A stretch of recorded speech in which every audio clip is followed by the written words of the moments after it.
Hello and good evening, good afternoon, good morning, wherever you are in the world. I'm Dr. Philip Macmillan. I'm in the United Kingdom. I'm a physician and I've been focused around autoimmunity in COVID 19 since the very start of the pandemic. It has allowed me to be able to take a look at some of the unusual patterns in the pandemic, and it has also allowed me to meet some incredible speakers from across the world.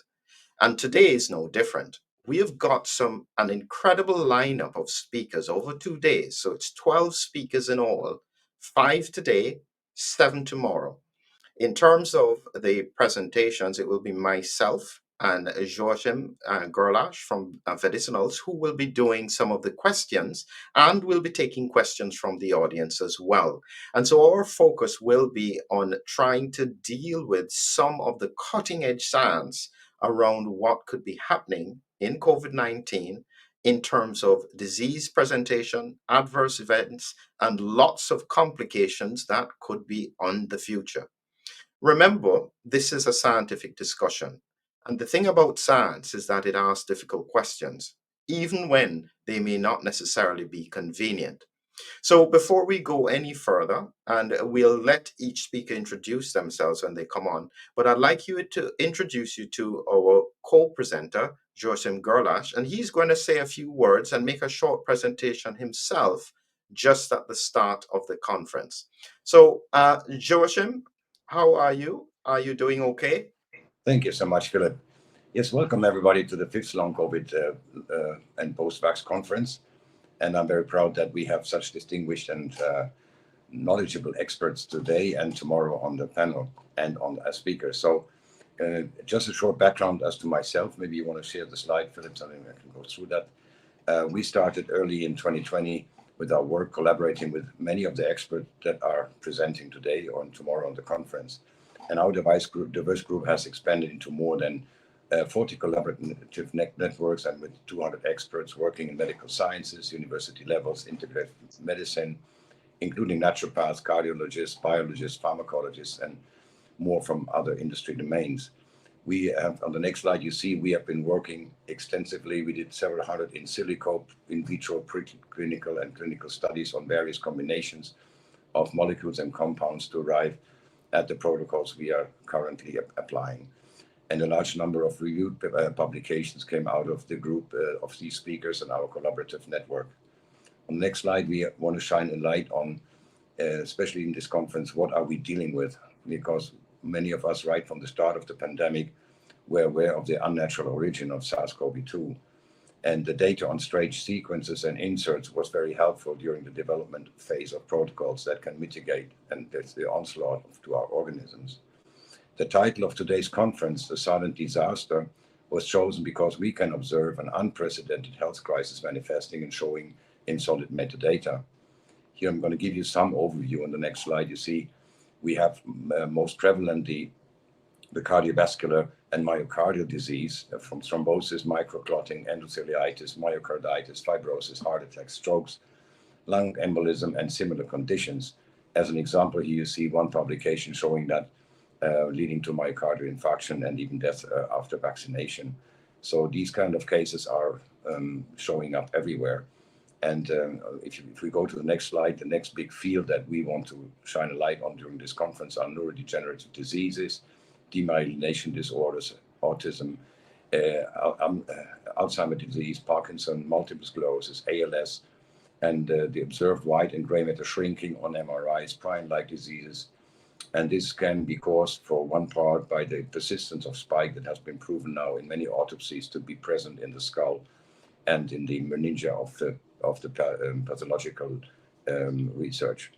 The next slide, that is one of the most worrisome that we are really looking at, is the immunodeficiency. So we can see now widespread opportunistic infections and reactivation of retroviruses, bacterial and fungal infections, and widespread damages to the biome by the SARS-CoV-2 bacteriophage behavior, which Carlo Brogna will shine a light on tomorrow. One example here, for example, is just one of many different opportunistic infections is the statistic from 2010 to 2022. And you can see that the RSV cases in children are skyrocketing. And we think that is due to the immunodeficiency that has been caused by either infection and or injection. On the next slide, the next topic, one of the big four is of course cancer. And we know and have extensively documented also the problem that is on one hand oncogenic and on the other hand immunosuppressive, which will lead to a strong increase in cancer cases. What you see here is US cancer cases from 2017 to 2021, and until 2019, pre-pandemic levels, we had an average of 1.74 million cancer cases per year, and that is now at a constant 1.9 million newly reported cancer cases every year in the US. So this is a very strong statistic abnormality and cannot be explained otherwise than in post-COVID or post-vax conditions. On the next slide, you see a very rough summary of what else we are seeing is a widespread epigenetic dysregulations, autoimmune disease, metabolic disorders, widespread organ damages, systemic inflammation, systemic amyloidosis, and dysbiosis and intestinal inflammation. So all this together could lead to a higher number of excess deaths, wouldn't it? So on the next level, you see US data compared to pre-pandemic levels. You see that until 2019, there was a yearly death rate of a number of deaths, 2.85 million. And from 2020 on, it is now risen to 3.3 at average. So roughly 500,000 excess deaths per year. Not further defined which cause of death, but a very significant jump from 2019 to where we are now. So the next question is, what can we do? To start with, we must understand the true nature. It's the next slide, Philip, please. The true nature of this incapacitating agent, as Kevin McKern is rightfully putting it. And today, the description that Charles Rixey, Kevin McKern, and Christy Grace will show, many experts haven't even taken that into account. So the inserted sequences, the vector technologies, are pretty much at the core of many deep injuries. Also, Dr. Chetty and Dr. Mannen were warning very early in the pandemic about the toxic nature of this virus, and in particular the spike protein. Their contribution to medical sciences and groundbreaking treatments need to be honored. So far, we are on the right track with our approach, and the treatment interventions will be, of course, a topic for tomorrow. So I want to thank all the speakers for being present and being so well prepared and having contributed so much to the field. And I think that we will start now with Christy Grace. Wonderful. Thank you very, very much, Joachim. And yes, we'll be straight into our discussions with Christy. Thank you, Christy. What we'll ask you to do for us, Christy, is first to do a quick introduction of yourself, say 30 seconds to a minute, and then we'll go straight into your presentation. So you can go ahead anytime you want, Christy. Thank you, gentlemen. Thanks for having me and everyone that's here today watching. My name is Christy Grace. I'm in the United States. I'm 48. I have 5 majors, actually, including my MSc. And I've been a process and project manager for the largest plasmid company in the world, Aldevron. And then I branched off to do my own consultant work. And I've been managing from startups to big pharmaceuticals, recently changed careers, but my specific background is with recombinant proteins, such as spike protein, and then something similar, but LNP and RNA and project development for custom, anything you could think of for biologics. So I'm here to present today on the adverse events and a lot of things that have been overlooked by large media accounts, large accounts on Twitter, and people posting who have been ignoring this data. Thank you so much. I'm going to zip through the slides. I've got over 70 slides. I'm just going to give summaries, and then these are available for download. This is on the lipid nanoparticle concerns, charges, mutations, plasmids, and adverse events. And thanks again, you mentioned Kevin McKernan and Philip Buchholz for doing the work that they're doing and working with the plasmids. We're just going to go over briefly what the construction of a lipid nanoparticle looks like with mRNA. You've got the various lipids. There's positively charged lipids.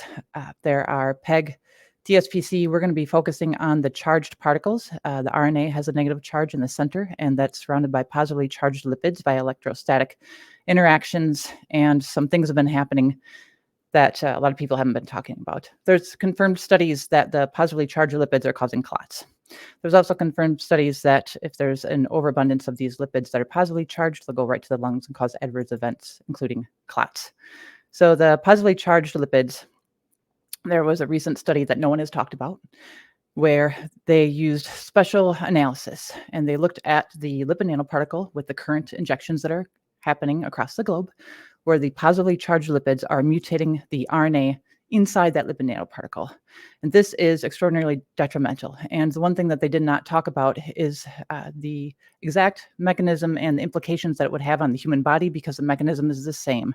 Human bodies have RNA in it. Human bodies have DNA in it. These are called nucleic acids. If the positively charged lipids are mutating the RNA within the lipid nanoparticle, then they absolutely are mutating RNA and DNA within the human body. Then you can ask how that would occur and how it would get into the DNA. We're going to start with the RNA. The RNA mutations are happening because 70% of the RNA that are in the cells of our bodies are outside of the nucleus. So if it's interacting with that, it's going to cause mutations. You're looking at aggregation. There's amyloidosis, all of the things that Joachim Gerlach spoke about earlier. You'd be looking at loss of translation, aggregation, amyloid, misfold, neurodegenerative disease, cancer, you name it, sickle cell disease. The possibilities are endless. Just pull from a big buffet of issues. Then you could ask yourself, why would DNA be mutated? How would they get into the center of the nucleus? The way that they would get into the center of the nucleus is if you had plasmids within the lipid nanoparticle that didn't belong, that are DNA plasmids. The positively charged lipids are connected to those, and they'd hitch a ride into the nucleus and thereby would be mutating the DNA of those cells. So again, this study was proven. They used analysis. It wasn't a hypothesis. With that, you'd be looking at cancer. You'd be looking at dysregulation of more than just P53. A lot of people are talking about P53. There's tons of dead box proteins involved with these kinds of mutations. Recently, on Dr. Drew and Dr. Kelly Victory, much love to Dr. Victory. I know she's suffering right now from cancer, and our thoughts are with her. Dr. Thorpe and his work with OBGYN. He talked about stillbirths, and he was talking about the RNA, but the thing is, both the plasmids that are present and the lipid that are positively charged can impact these dead box, what are called dead box proteins. And these would actually be the adverse events that you would see in babies, in children, and it would be involving these dead box proteins that are representative here. And the reason why is if a pregnant mother is injected with a substance, the baby's blood-brain barrier isn't developed yet. It's just coming and going. There's no barrier to stop anything from coming and going. So those positively charged and negatively charged lipids are just flowing in and out of there. And again, there's just so many host of issues that are happening. There's also what's called ion bridging that's involved. I know we went through this really fast. Then there are negative charges within these lipid nanoparticles. And the reason there are negative charges is because the RNA and the plasmids that are contaminating them are highly electronegative. A study that was done in 2019 that was published in the beginning of 2020 looked at the adverse effect of negatively charged lipids on the human body. And what they found are these spindle clots, the same exact spindle clots that embalmers have been reporting on that people have been stating don't exist. It's right in the study. All the references are here. So this would be the cause of these big thick clots that people are finding. And again, that's the negative charge that is impacting the lipid. So again, we're going to talk really quickly about net charge, zeta potential. There's a lipid nanoparticle and how this would change. There's my little drawing of the RNA in the center that's negatively charged, and then you have the positive charges surrounding that. And there have been studies recently done regarding the lipid nanoparticle. In order for the lipid nanoparticle to not have adverse events, it would have to have this neutral charge to it. Some studies were done recently, and there's a webinar on YouTube and a link here where doctors and scientists decided to alter ratios of positive and negative charges within the lipid nanoparticle to see where it goes. This slide is important. This is directly from Pfizer. Pfizer states that their lipid nanoparticle for the current injections is supposed to have a neutral to slightly negative charge. They measured the what's called zeta potential, which is the surface charge of the LNP at minus 3 millivolts. If it were something different, it could lead to binding events in the blood compartment, aka clots. Now, what would happen if you had a nanoparticle that had a charge on it other than what it was supposed to? These are the original biodistribution data slides that were leaked out of Japan. So again, researchers, they looked at manipulating the charges, and they decided, what if we pull out some of the RNA and we had a higher amount of positive charges, if we pulled out the positive charges and we had a higher amount of negatively charged RNA, hence a more positively charged particle, it's going to the lungs. If we have a more negative charged particle, it's going to the spleen, and if it's slightly more negative, then it's leaking right into the vascular, and it doesn't even matter if you inject it into the muscle and if you aspirate. Because of the highly negative charge, it's going to bind to platelets, which are positively charged, and that means clotting. And again, we look back to this Pfizer data. That's an internal document that was released. They admit that if it's not neutral or very slightly negative, you're going to have clots. So the way that things are happening and why adverse events are happening is because one of the issues is the lipid nanoparticles breaking down during the freeze-thaw process. There are more studies. There's 3 or 4 at least that I've included here where they looked at imaging of the nanoparticle breaking down. So then an RNA might slip out. An RNA is highly electronegative. This means the cell would now be more positively charged. The lipid nanoparticle would be more positively charged. It would go to the lung. It would cause a clot. If the RNA, which is negative, would leak out, again, positive charge. If the positive charge lipids would leak out, then you'd have a negatively charged thing that would go to the vascular, go to the blood vessels, go to the brain, go to the heart. This is a famous study by Dr. Ko that was just done. He is extensive LNP expert out of Korea. So I think he's published about 80 papers. He took a look at the LNPs also breaking down. Also, the lipids are going through aggregation. Oswald effect, a little smaller lipid attaches to a bigger one, it grows. You have, by charge, you have what's called flocculation, ion bridging, what we need to talk about as well. But again, these would cause the aneurysms because there's a certain size that biologics can only be.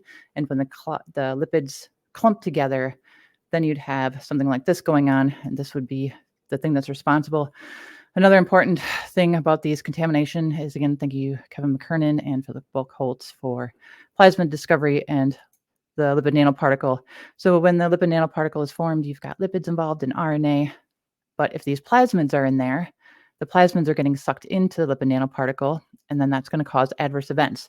So what you have to do is try to calculate what the new zeta potential is going to be in that lipid nanoparticle. So I took all the base pairs of the sequence that Kevin McKernan listed on his Substack. Thank you very much.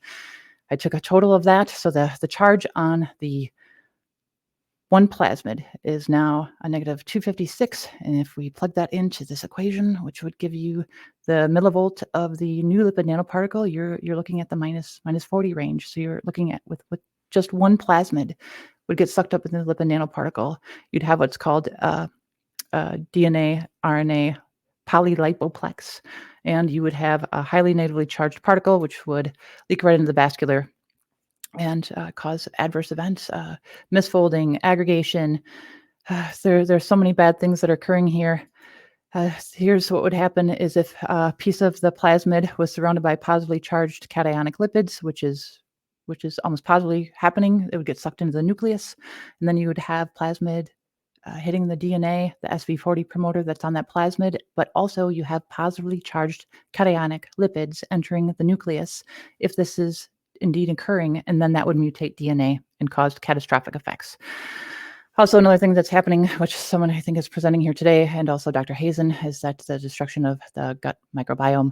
There was a study done that is mentioned here that is outside of the current researchers presenting, where they took E. coli and they overexpressed protein in E. coli, and the E. coli killed themselves in order to think that they were saving themselves from an evolutionary standpoint. So if plasmids entered the bacteria of the body, and this is very important because bacteria exists in harmony with human cells, at least 1-to-1 ratio, used to be known 3-to-1 ratio, but 1-to-1 bacterial cells to human cells in the body. It is more important than I think that some people are giving attention to, that the bacteria of our bodies would be altered if those plasmids would hit, and it would be integrated into the bacteria as well. So you have also got, via the plasmid, you'd have old viruses, latent viruses would be reactivating due to interactions with what is called intracondensates within the cells, and these studies have been done. And then in layman's terms, if you had a DNA plasmid entering a cell, it's going to drive cell expression. It's going to make it go incredibly fast or slow it down in ways that you couldn't even think of. Turbo cancer, that's a phrase that's been getting tossed around. You would have, again, dead box proteins would be enhanced, or they'd be misregulated. uh, different locations in the body. It's just scary and a nightmare of what would happen if those plasmids are in there. Plasmids in the brain, it's known that plasmids in the brain have been studied accidentally as would cause microglia scarring. It would cause neurodegenerative disease, ALS, Alzheimer's. Also, for human health overall, and the plasmids, there's something called the SV40 promoter, is something that drives gene expression. The proteomics of the liver makes millions of proteins every day. It is responsible for 170 different interactions in the entire human body. So it's not just focalized into the liver. It's responsible, and doctors might be able to chime in after I speak on this or for a Q&A, that the liver is responsible for 170 different processes across the human body. So if you have some plasmids or positively charged lipids that are mutating anything within the liver, you have the potential for impacting the entire human body. Then you've got, so I guess the layman's terms is for the SV40 promoter, there's some laid out here if you'd like to read on that and not get so sciencey for people who don't have degrees. I've laid everything out because I've also been a tutor of science and worked with teenagers for about 30 years and explaining science in a way where people can understand. Like if you had a conductor of an orchestra and someone took the sheet music and altered it in some way, you're going to alter the entire course of what that music is playing, except you just did it to the human body. Or if you changed a stoplight, or you changed a recipe and you were making cookies and you substituted out some of the ingredients and you now made a toxic cookie, and then it would impact things for just for an incredible amount of time. So I guess for the summary, cationic lipids within the lipid nanoparticle, which are positively charged, are known via multiple studies to cause clots, adverse events, and reactions with the immune system. A recent study was done that the positively charged lipids that surround the RNA that are bound by electrostatic interactions are known and were shown via reverse HPLC with ion analysis to mutate the RNA within the lipid nanoparticle. And again, the one thing that these researchers in the study did not point out, which was very obvious, is if these positively charged lipid nanoparticles are mutating the RNA, causing it to aggregate, causing it to misfold when the spike protein already misfolds within the lipid nanoparticle, and if they came in contact with human RNA or human DNA or even human proteins in any way, whether that be motor proteins, transport proteins, any kind of RNA in the cell that is helicase, doesn't matter. It's going to mutate it and cause a point mutation, cancer, ALS, sickle cell anemia, Johns Hopkins disease, multiple sclerosis, neurodegenerative disease. If this is given to a woman who is pregnant and it lands in the womb into that baby in the fetus, you would see cleft palate, stillbirths, all the things that Dr. Thorpe has been raising the alarm on. It's just a scary nightmare. There's some ancillary things that I've got here. I've got active FOIAs right now because I've worked in the industry for, again, a few years now. And I've very recently this year, changed careers, but I am well aware of some contamination issues that have occurred because I have sources still within the industry. So there, I just admitted it. And I've got FOIAs active where the FDA is refusing to respond to me right now. I've been demanding contamination concerns at the sites for Moderna, Catalent, and Pfizer in the United States for 2023, especially the Bloomington, Indiana site, to demand the FDA turn over all contamination records that may have occurred, especially if they had recent steel shavings in June of 2023 and fired their director. I want the FDA to admit that's happening. Again, these slides are there for everybody to view. I just wanted to thank everyone so much. I know I went over things very quickly. Again, here's some slides on the liver proteome and everything that would be happening in the human body. And here is something that is the Moderna patent that isn't really available to the public, that speaks to RNA with LNP expressing over years. I want to thank everyone that's going to be in this presentation. I look forward to future Q&A. Thank you so much, Philip and Joachim, everyone that's about to go today. Kevin McKernan, especially for all the work that he's done. Philip Buchholz for currently doing his work. And thank you for the group holding this conference that's been aware of the detrimental effects and everything that they're doing right now to look for promising solutions to everything we're dealing with. Thank you. Wonderful. Thank you very much, Christy. That is some heavyweight stuff. All right. So why don't we start? Joachim, do you want to start with some of this first? What was Yes. your first question? I have so many, but okay, we don't have so much time right now. But So I don't want to hold up the whole conference, but thank you so much, Christy, for coming out and explaining that. What an incredible job you have done there, and great courage to come out in the public with this, because there are now some questions. Okay, the first one would be, have these mutations already been documented by sequencing genome before and after COVID or vaccination? Or should we go about and do that?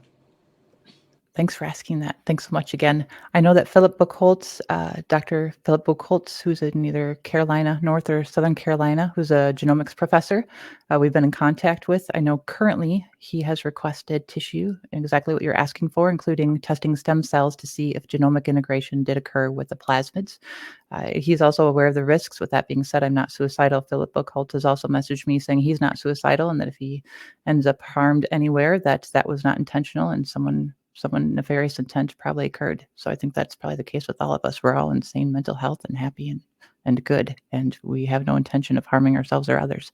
But yes, Philip Buchholz is currently testing for plasmid integration, and he's looking at the stem cells especially.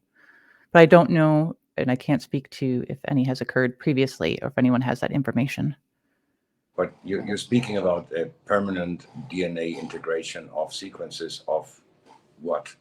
Is it because is it then transporting sequences of SARS-CoV-2 or spike into our genome, or other things? What is happening there? Thanks for asking. Mission. The RNA, I like to think of as a blueprint. If you had a 3D printer and you gave it instructions to print whatever you wanted, and in this case, it would be the spike protein, and the RNA would go into that 3D printer and print out the spike protein. And when I talked about mutations of the RNA, that isn't permanent. That's not getting spread across generations, but it can misfold, cause the ALS, the neurodegenerative stuff that we're talking about today, cancers and more, because there are studies that show that non-coding or non-working proteins absolutely are oncogenic far before 2019. There are just years of studies on that. But with the plasmids, those are DNA. So when we speak to science, there's a central dogma of biology that a lot of us refer to as DNA to RNA to a protein. And the plasmids that were used by Pfizer were not entirely reported to the FDA, which Kevin McKernan has also commented on, and others.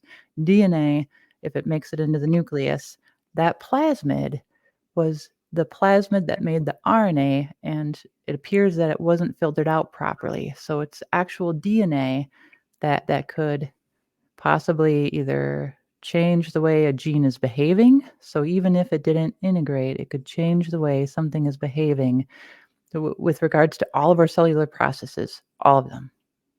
Do you Yes, All mind of them. if It's I? just a crapshoot where it would land. Yeah. Let me ask you a question, Christy. So the industry may say, well, in reality, even if this occurs, it could occur only in a small fraction of vaccinations, and it therefore may not necessarily be too relevant clinically. What would you say to that? Joanna Krieger in Germany in 2021 gave a committee presentation who has far more like molecular in the human level, because I've done the process managing and the design of all this stuff, where I think the medical people are probably, I don't want to like kick the ball down the field, but I can remember her speaking in Germany at a committee for 2021 saying that when we talk about the current adverse events that we're seeing now, she talked to, even if it just landed in a couple of cells and it only changed a couple of cells, if these cells are replicating, like the most cells that replicate, and someone can correct me, are in the gut, in the GI tract compared to the rest of the body, those would replicate faster if you had a mutation. But in other areas, you might not see this carry over in the daughter cells until 3 to 5 years, possibly longer. So we just don't know.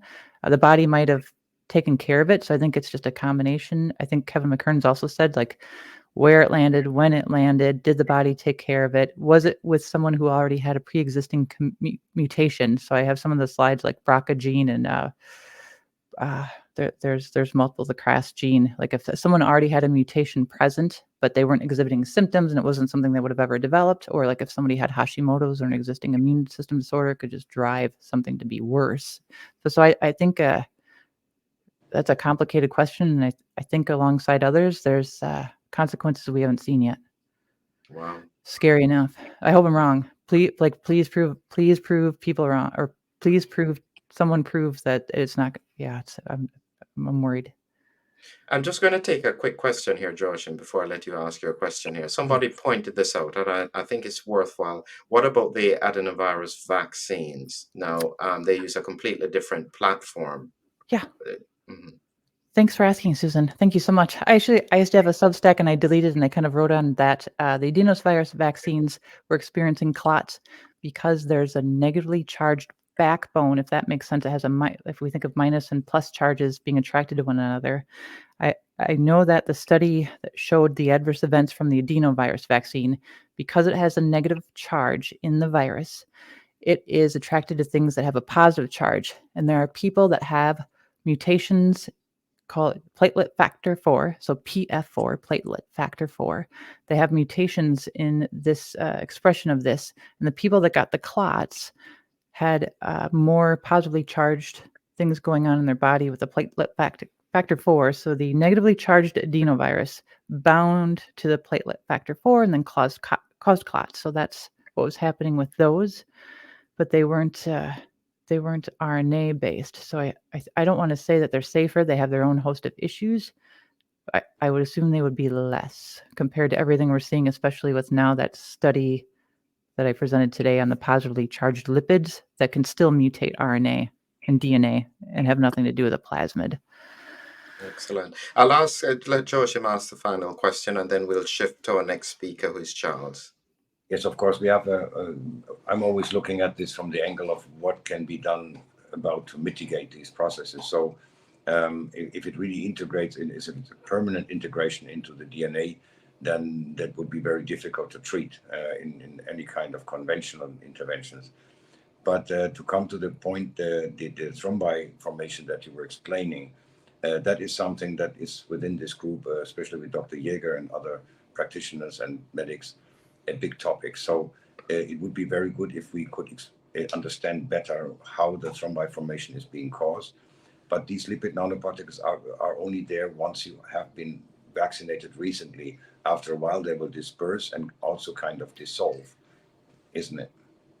It would depend. That depends on a lot of things. The LNP, the lipid nanoparticle, vary in size from 50 to 200 is it nanomillimeter. And if they were going to exit through the kidneys, the glomerular pore, again, please someone correct me, is smaller than the smallest size of the lipid nanoparticle. So there's no way they could be expelled via urine, especially if they have aggregated or clumped together, that they wouldn't be exiting that way, and they wouldn't be exiting via pore. They wouldn't like you would have to, sorry, TMI, like defecate.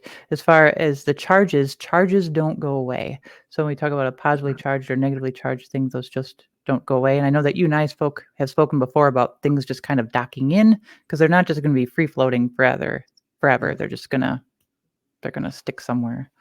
The body, I think, does have ways to deal with them, but then it's just a toss up, depending on where they landed, how much someone got, if someone got the plasmids or not, how much was injected into them. Was what was happening in that vial when that med tech or whoever nurse injected them. There's so many variables to know, like, and then where it landed, if someone was had a mutation plate. There's just so much. Yeah, there's so much. And I know you're doing so much great work with what you're developing and proof of concept and working with, animals and things that we haven't seen expressed in, the other things that are being talked about. So thank you.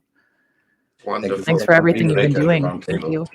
Thank you very much, Christy, and we'll have you at the end when we're having our round table. But we'll straight away be moving into our next speaker, who will be Charles Rixey, and we'll get him to just do a quick introduction of himself right after this flashy bit.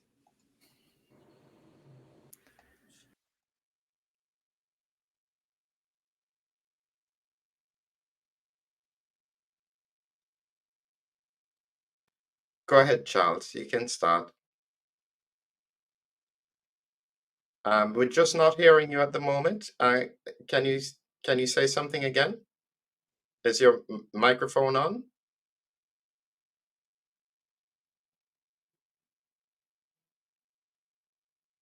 Can you hear me? You can hear me, but I'm going to ask you a favor then, Charles. Can we ask you to jump out, jump back in? We'll shift to quickly to our next speaker in the interim, and then we'll do you afterwards, if that makes any sense. So we'll bring in our next speaker, who is Kevin, who is right here, and we'll just see if we can then see if you jump out and jump back in, and see if the microphone is working at that time. Hi, Kevin. Can you hear me and can you speak? Hi, Philip. Yes, I can hear Yeah. you. Can you hear me? Yeah, that's great. That's great. Okay, so we'll get Charles to fix that in the meantime. So, Kevin, I'll ask you if you can just go ahead and do a quick introduction of yourself. Yeah, sure. My name's Dr. Kevin McCann. I'm a systems neuroscientist, and I'm a primate physiologist. I would model neurological diseases, and also, back many years ago, as we were trying to understand neuropsychiatric disorders, I was spending a lot of time trying to work out the networks that were responsible for things like OCD, ADHD, that type of thing. So yeah, that's my background. I'm retired now, so I get to speak freely without institutional pressures on me. We just go straight in. I don't know how much the camera is off. Okay, so SARS-CoV-2. We're going to focus specifically on the spike protein. I've given this talk before. This is going to be a very pared down version, and I'm going to state the case that the spike protein, the virus itself, is essentially an engineered prion. I'll explain what prion is in a minute. Incapacitation agent. If you want to get in touch with me, if you have questions, ResearchGate is a good place to follow me. You can DM me from there, and you can see my previous work. It's all publicly available on that site. So I mentioned prions. We need to think a little bit more broad than that with respect to this particular topic, and we need to think about something called amyloids as well. And so this is a very pared down table of what are called amyloidogenic proteins and also the prion proteins. And maybe people essentially, just because of things like mad cow and chronic wasting disease, have maybe heard more about prions. And they were originally discovered in the late 80s, and they were given the designation, the scrapie form, after the disease that occurs in sheep. And what we've come to learn over the decades, as studies have gone into prion disorders, is that we see similar properties and their involvement in my field, particular neurological disorders. And these are things like Alzheimer's disease, where you would see amyloid beta or tau, and Parkinson's disease, alpha-synuclein. And I've just listed in there serum amyloid A, because you do get systemic versions. But this picture is quite fluid, and we're still very much finding out the precise nature of amyloids and prions. And essentially you can think of them as interchangeable because of a core property, and that is that they shift, all these peptides shift from having a bunch of what are called alpha helices to developing a hydrophobic beta sheet core. And it's this beta sheet core that essentially becomes kind of sticky. And what they do is that they will stick to other proteins. And initially it was thought that only would go to like proteins, but as we've come to understand amyloids and amyloidogenic peptides more, we're finding that they can trigger amyloid processes in other peptides as well. And so this makes the landscape of these protein misfolding disorders very, very complex. And so one of the reasons that we've put this meeting together is to, well, I was hoping Charles was going to be speaking before me, and he would be bringing up the rather thorny topic of biowarfare agents. And most people would be familiar with the concept that you would use a bacterium or virus for as a biowarfare agent, but I'm afraid that the bioweaponeers have also thought about using these misfolded proteins as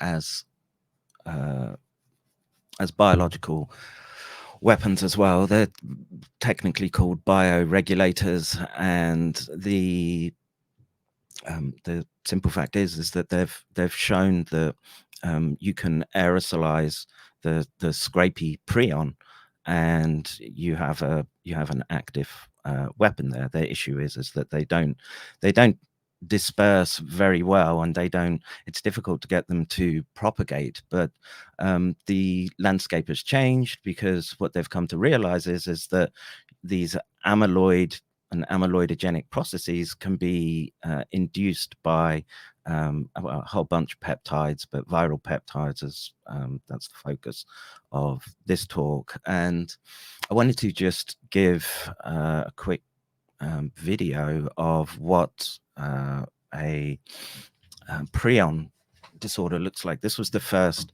identified transmissible prion disorder. It's called kuru, and you're going to see a number of discrete symptom subtypes, and I will describe some of them for you. And immediately what you saw there was what's called choreathetosis. So that's a sort of writhing of the limb. You can see abnormal postural flexing, and I'm not going to play all the videos. I know we're limited with respect to time, but you can see that there are twitches, muscle twitches, and tics. And from a neuroscience perspective, these are all, or for me, very interesting phenomenon, because they track to specific neural networks in the brain and functional areas that I've spent most of my life investigating. So I mentioned we with respect to these symptom subtypes, we can look to specific areas, brain regions, and maybe from the outward appearance have or generate informed hypotheses as to why you would see these particular manifestations, behavioral manifestations. And on the left-hand side are just some MRI images I grabbed off. These are from Wikipedia, but these are just MRIs that show that, if I can, maybe I can put a laser. Let me do laser pointer. I think the mouse is better. It's here. There we go, laser pointer. So in this particular instance, A and B, what you can see, these lighter areas around which the mouse is moving, that's the chordae and putamen.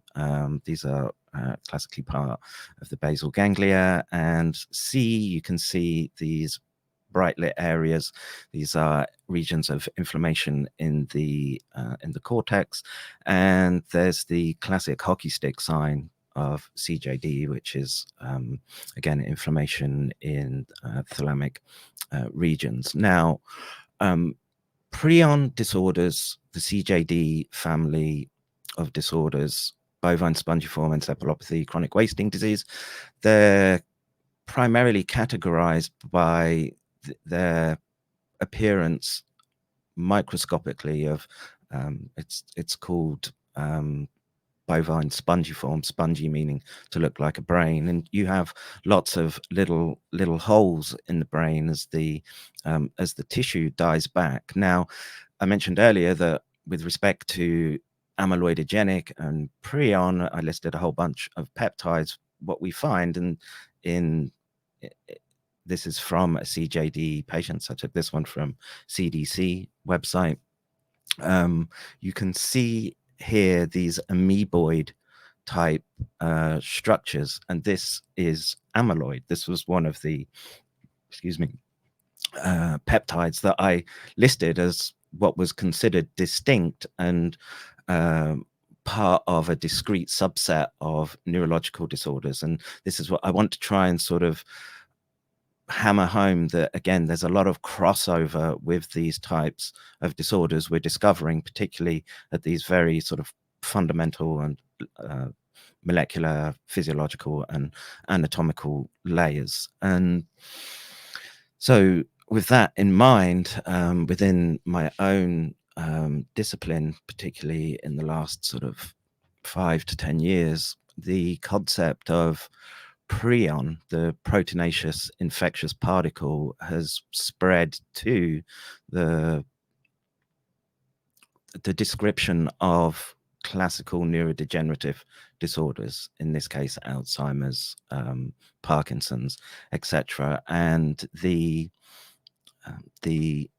key takeaway here is that below bacteria, viruses, we have these proteins, so orders of magnitude smaller than a virus, and it's the protein peptide sequence that itself that becomes infective, and it essentially causes a cascade to a buildup of these infective proteins, and they will propagate and spread as the disease state progresses.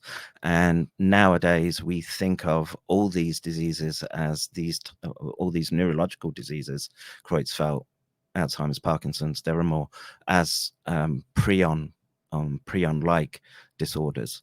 And so I need people to sort of think about this when I'm trying to describe the behavioral sequelae or the effects of this, and how that would impact something like the emergence of long COVID, ME, CFS type disorders.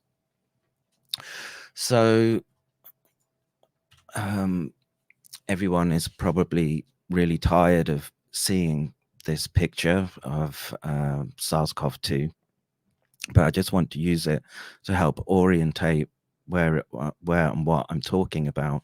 So I'm going to primarily focus on the spike protein. I'm going to make the contention that that's for the sake of this talk, that's where we see the most obvious engineering with respect to its provenance, or epitopes that look suspicious. And I would just put forward the premise right now that if SARS-CoV-2 is the product of, and this is, please go and check, look around, do your own research, but biowarfare never stopped, and its research never stopped in the 70s. We have a very active biowarfare medical countermeasures industry that exploded after, excuse the pun, after 9/11. And it's quite likely that SARS-CoV-2 is a consequence of that industry in and of itself, in a best case scenario.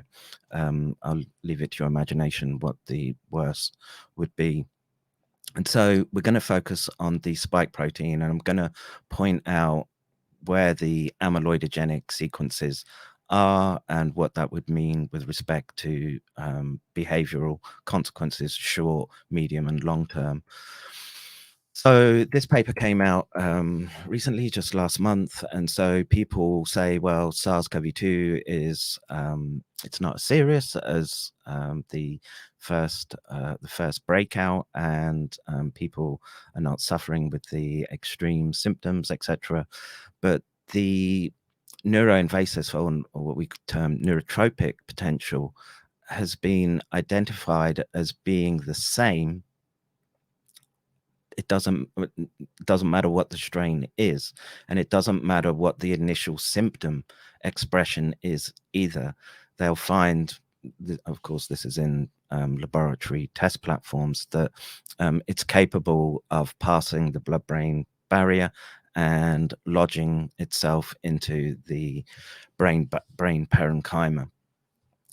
So one of the standout studies that really began to crystallize particularly in my mind, that we were dealing with something particularly dangerous with respect to the spike protein, the virus itself, and also the gene transfection technologies which constitute the vaccination programs, was this study from Nystrom and Hammerstrom. And what they showed very eloquently was that the spike protein is studded with multiple amyloidogenic epitopes. And so if you're unfamiliar with these types of studies, molecular studies, again, as I showed you in the earlier, where I showed you alpha helices turning to beta pleated coils, you can see the same type of diagram, but you're looking at it's a simplified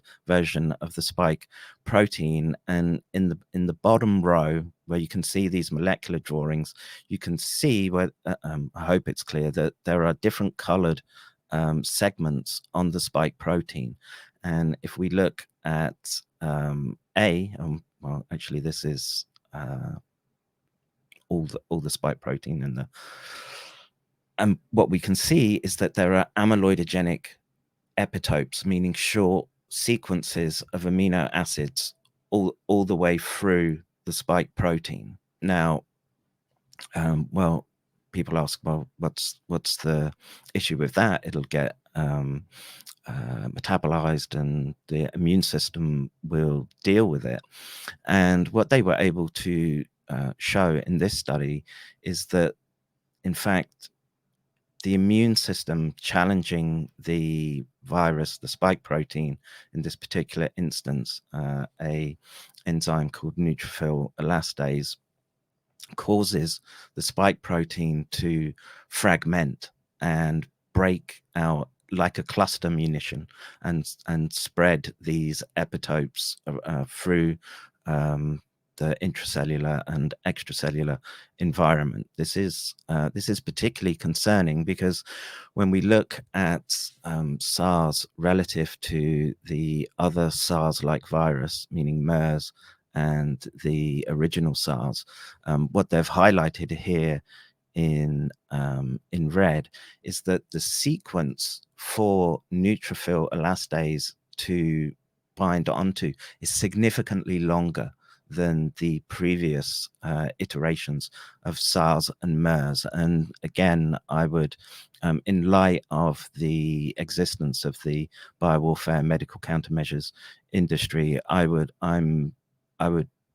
encourage you to be very, very circumspect about the provenance and origin of such a significant change with respect to the molecular structure of SARS in this particular instance. Of course, I want to change tack a little bit and talk about more different type of amyloid. And one of the first studies to come out with respect to SARS was from Escherichia Pistorius in South Africa. And what they were able to show is that within the blood circulation, the exposure to spike protein itself causes the emergence of, again, think about Lego bricks stacking together, sticking together and forming oligomers. And what they found was that these amyloidogenic prion-like structures were resistant to the normal enzymatic degradation mechanisms that the blood uses to control for clots. So already we're seeing a number of unusual, not unusual per se, but a stacking of properties that look, only 5 minutes remaining. I need to run very, very quickly. I've taken too long. But again, we see multiple levels of the emergence of amyloidogenic proteins. And to complicate the issue further, when SARS first emerged, there was a big brouhaha about the inclusion of HIV-like epitopes, and this got jumped on very, very quickly from up on high. They tried to squelch this. This is just a 3D representation of that spike protein. The yellow dots at the top are these HIV-like sequences, and also they're present in something called the furin cleavage site. And what I again want to do, I'll skip that slide, is point out that these peptides, the HIV GP120, is identified as being amyloidogenic as well. Now, concerningly, what we've seen, and just by chance we have this study, was that someone who was due a PET scan for Alzheimer's had received a vaccination the day prior to going into the scanner, and we see the binding of the radio-labeled ligand to amyloid beta in this individual, and we can see it at the injection site and in the lymph node. And again, think about these amyloidogenic peptides sort of building out like a, I don't know, trying to think of appropriate analogy beyond Lego, but just think of them sticking together and forming these very unwieldy protein structures. If we look at the open source sequences of where the amyloidogenic sequences are with respect to the wild type sequence, both the Moderna and Pfizer vaccine have the same distribution, and in fact, codon optimized in this particular case of these amyloidogenic sequences. And like I say, this is very, very concerning, coupled with the observations of Jean-Claude Perez, Claire Marais-Charmin, and Luc Montagnier, who they found a 260% increase in Creutzfeldt-Jakob and on average, 11-day emergence of what they are calling a new variant Creutzfeldt-Jakob. Now, I want to talk a little bit about excess deaths. Now, the pandemic has been marked by a wave of all-cause mortality, and people would generally think, well, that would be COVID, right? Well, that's not the case. If we look, so this is data from a year ago, and I updated it today. And where do we see the majority of deaths? Well, primarily within the cardiovascular, hypertensive diseases, so think of the microclotting, but also Alzheimer type diseases and dementia type disorders. Now, maybe the all-cause mortality is dropping down, but this is data from the ONS in the UK, and the left-hand side would be the younger generations, and we see particularly this year and last year, a very, very large increase in all-cause mortality in that particular bracket when we shouldn't expect it, and a natural pandemic should have long passed us by. So, of course, there's there are hypotheses now about potential prion involvement in long COVID. The number of papers there, and of course, Stephanie Seneff will be presenting today. I want to point to this. Well, you could say that's just hypothesis, but I want to read out this paper, which was published in 2021, and I'm not going to read it because I'm short of time, but basically they show that the spike protein from SARS-CoV-2 can cause prion-like propagation in this disease model. So yeah, I'm out of time, and I've probably got about a third of the way through of what I wanted to present. So Not but to worry, actually, it's a Kevin. good place to stop. It's a good place to stop. Yeah, I realize. So not to worry, we'll have a little bit of discussion, and some of these points we can bring up when we come to our roundtable. If you wanted to highlight any specific issues, but I'll let Joachim start with regards to the first question, so to speak. Joachim, any questions? This is again another huge, significant scientific kind of look at what we're facing. Any first thoughts, Joachim? Yes, I mean, thank you so much, Kevin. And No, you're yeah, welcome. I've been listening to you and looking at your work since quite a long time, and I don't know how many hundreds of hours I spent listening to your life explanations on what's going I on. apologize for the lost IQ points.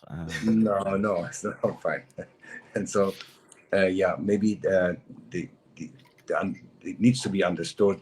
And the question is, um, how bad will it be? Because as you and also when I met Nystrom and Hammerstrom, they both also agreed upon that there is no safe dosage on Mm, prions yeah, as they propagate. Yeah.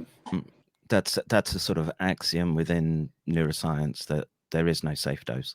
And it comes down to the body's ability to be able to clear them. And some tissues and organs are going to be better than others. And when you're dealing with something as sensitive and complex as the brain, um, you know, we're essentially still feeling our way in the dark somewhat. I mean, the second half of my presentation, I was hoping to show some of the primate work and what happens with respect to the brain in not SARS, but where the body isn't reacted or is going through a disease state, and we see these neurodegenerative states emerging, and in that particular instance, we're so at the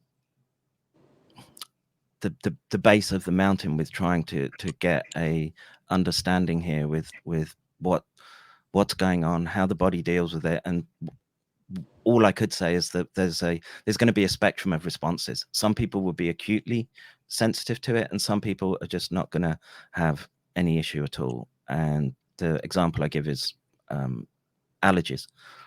So some people just have to get a tiny bit of pollen, or in my case today, cat hair fur, and you have an allergic reaction. My wife and kids, they can handle and throw those cats around no problem, and I don't. There's just different strokes for different folks. So I hope that. I'll tell you what I was interested in, Mm, Kevin. The image that you had with regards to the amyloid change after vaccination stood out to me from a mm, clinical point of view as very, very important because, mm, as you pointed out, everybody's on a different spectrum of where they are. And mm, so you may find that people who had mild cognitive impairment with regards to the increase in amyloid could have a progression where their little forgetfulness suddenly becomes mild dementia or moderate dementia. And you mm, see this very stepwise change in symptoms, but it's very subtle and very mm, difficult to be correlated. Is there any way that we would be able to try and identify these patterns? mm. Um, It's a Yes. good question. If I was designing an experiment for my monkeys, the way to be doing that would be, well, there'd be quite invasive methods, so that's not possible. But with today's modern MRI scanners, the higher Tesla scanners, I would perhaps recommend T2 flare imaging and try to look for uh, iron aggregation in the brain. I didn't get to it in this talk, but that's the one thing that really stands out to me in the um, spontaneous neurodegenerative disorder that we've managed to capture in monkeys. And this, I was hoping to sort of emphasize to people that in terms of neurodegenerative disorders and things and complex disorders like long COVID, ME, CFS, we again, we have very, very little idea. And I'm the only person to have found in all the decades that we've been researching these Parkinson's, Alzheimer's type conditions, where we have very specific models, a early onset version of it. And the one thing that leapt out at me beyond all the other the theories around protein misfolding, etc., was the rapid and heavy accumulation of iron in both basal ganglia and cerebellar deep nuclei. And that would be that would be my suggestion right now. Track Joshua, that. yeah, any final question? That we'll have to probably move on to Charles if his speaker is working in a bit. But yes, this is there's some heavyweight stuff, very concerning stuff as well, and it probably fits clinically with what may be happening. But Joshua, go ahead. Yeah, very quickly. I still owe you, Kev, the iron abrogation ferroptosis kind of research I have accumulated, so I'll send that over fast. But the other one is also and we hear that later from Dr. Manan, is the idea of looking at tackling these problems in a broader way. And we will go, we prepared a presentation that Manan will show later on how to recalibrate the whole lymphatic system, because that's all disturbed. So let's say the cleansing of the brain and the CSF is completely blocked, and so the accumulation of that will be accelerated again. Like in this disease, you can see always 2, 3, 4, 5 factors coming together and creating something like a turbo progression in whichever disease angle you want to look at.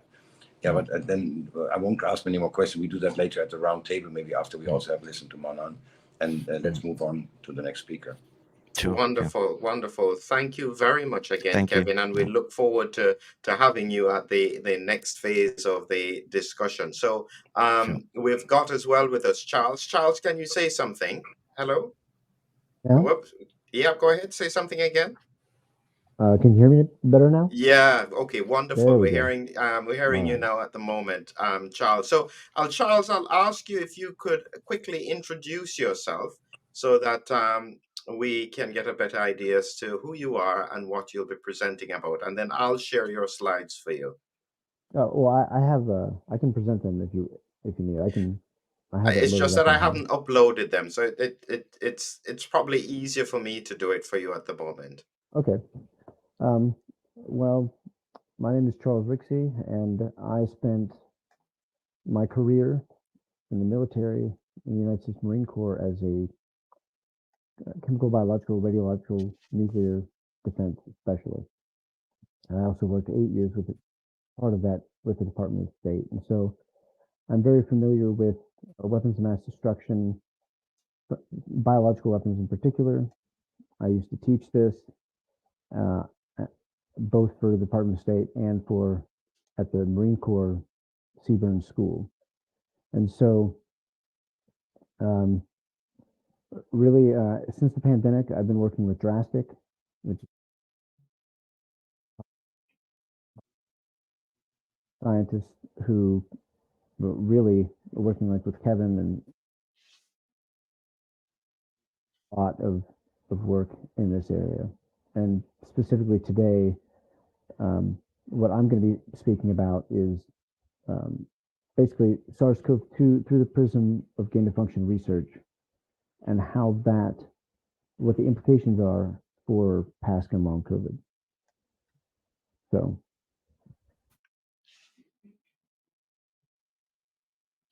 I don't know if we can zoom in or. Yeah, we're hearing you still, Charles. Go ahead. Okay, so let me go ahead and open this up. You can go ahead and go to the next slide. So basically what we're going to talk about today, and forgive me for my humor, but I'll kind of go through what I saw with scientific censorship, because that was the first thing that I was researching during the course of the pandemic. And then we're going to talk about what was censored and why, and specifically because that has direct implications to everything that we're talking about in this conference. Next slide. So basically, as Kevin alluded to, very early on in the pandemic, an awareness that there was a furin-cleavage site in this virus, and of other certain epitopes.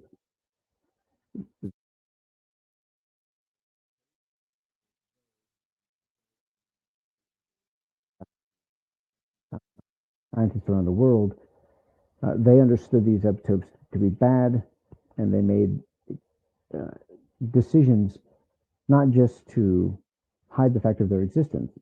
They then kept those epitopes in RNA jabs. And so, next slide. This is just kind of showing the connections between, there's very famous meetings that took place, one on a teleconference 2020. And during that meeting, Dr. Fauci, Jeremy Farrar, and a bunch of others got together. And outcome of that meeting was basically a decision to hide the furin cleavage site, hide these HIV-like epitopes. Next slide. So on the previous slide, it was basically a list of papers that were born, that came from the first meeting. This slide is just showing the funding of, well, it shows why this matters. Because Dr. Fauci and the NIH by themselves control almost 60% of all biotech medical public funding on the planet, just by themselves. And then the European Union has another 8%. So they control what gets studied, what doesn't, and this makes its way into, this trickles down into what happens with the literature. Next slide. The scientific consensus around a natural origin is actually a 13% consensus. I went through, in this case, went to 2,500 articles and news articles, etc. And scientific literature, even within the scientific literature, there's almost always a 2-to-1 ratio in terms of most people believing that this was a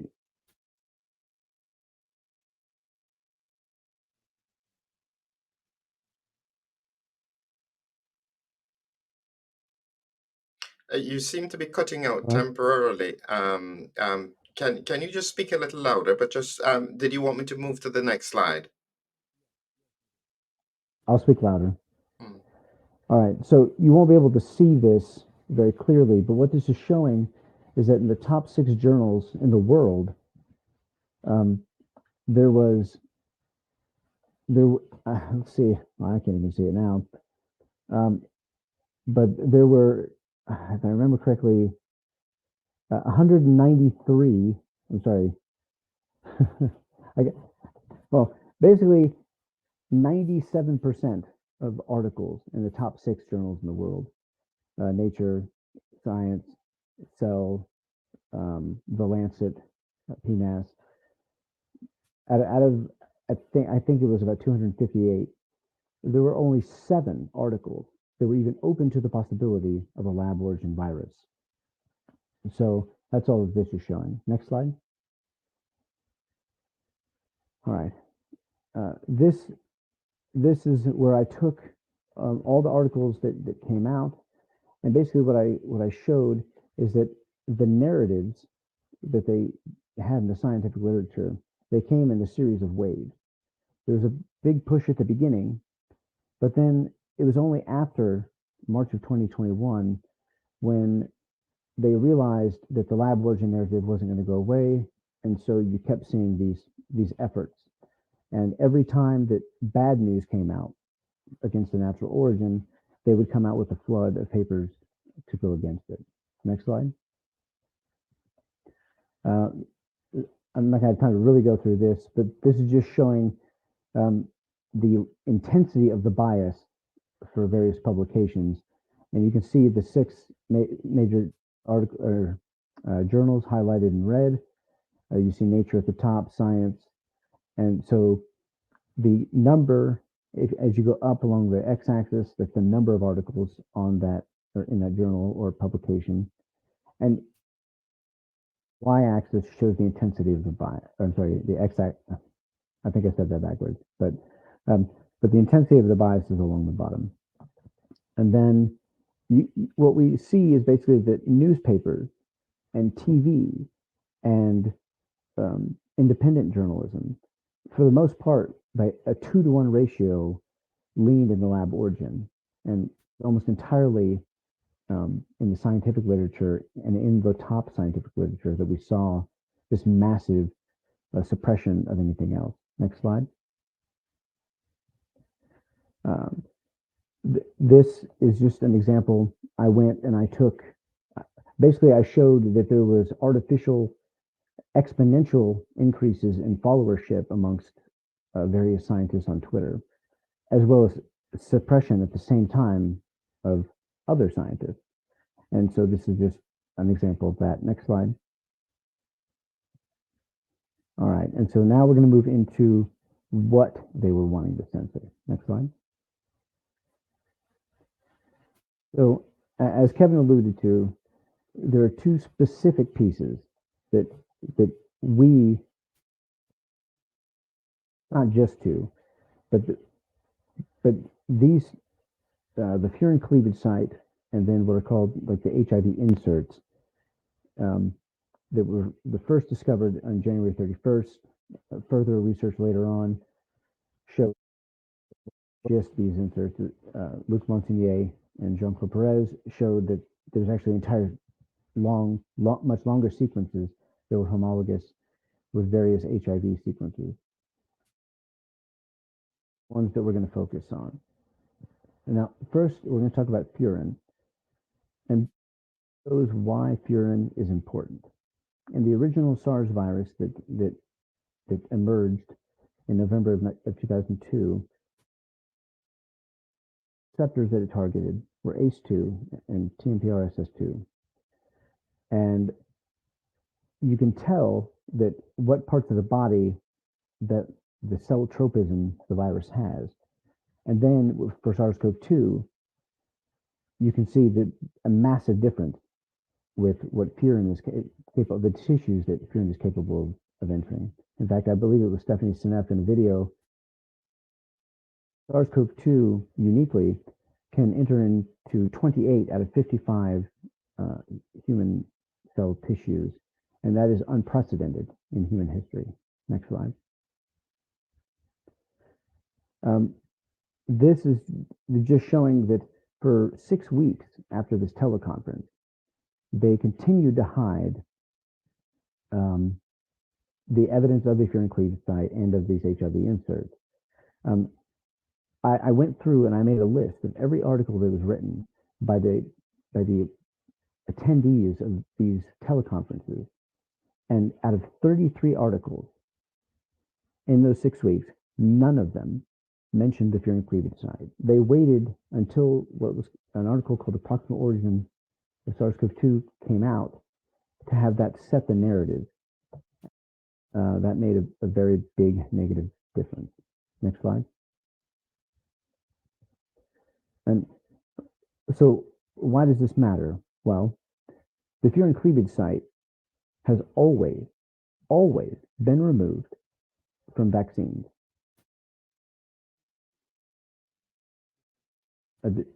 This is an excerpt from a book where they were talking about the development of vaccines. And in here, what they say is that Barney Graham, the person who made the decision to retain the furin cleavage site in the Moderna vaccine, as partnering with the NIH, he said that it was counterintuitive that they would do this. And we're going to show you why. Next slide. This was Philip Dormitzer back in 2014, sitting next to Ralph Barrick at a conference right when the gain of function ban began. And during that conference, and by the way, well, during that conference, what he said is that if one is making viruses and intentionally for use in manufacturing a vaccine, and if I knew that there was a certain genetic motif that correlated with high transmissibility, I would make sure I did not include that motif in that virus. Just as today, if there's a virus that has a polybasic cleavage site, an HA, which is associated with virulence, sure. In fact, we have a rule in our lab. We do not make flu viruses with that motif there. So there's utility in knowing what the bad actors genetically that you really don't want in your virus. And that was Philip Dormitzer in 2014. And in 2020, or actually in 2015, he moved to Pfizer. And so he was in charge of vaccine development for Pfizer when they made the opposite decision. So we have the manufacturers of Moderna and the head of the Pfizer vaccine, both saying in the last decade that we would never retain furin cleavage sites in viruses. Next slide. And this slide simply shows, I went through, and I've actually updated this since then. This is 26 studies. I've now done 49 studies where I've shown that over the last 3 decades, whether it was RSV, HIV, flu, MERS, or SARS vaccine candidates, they always mutated or removed the furin cleavage sites until Pfizer and Moderna in 2020. Next slide.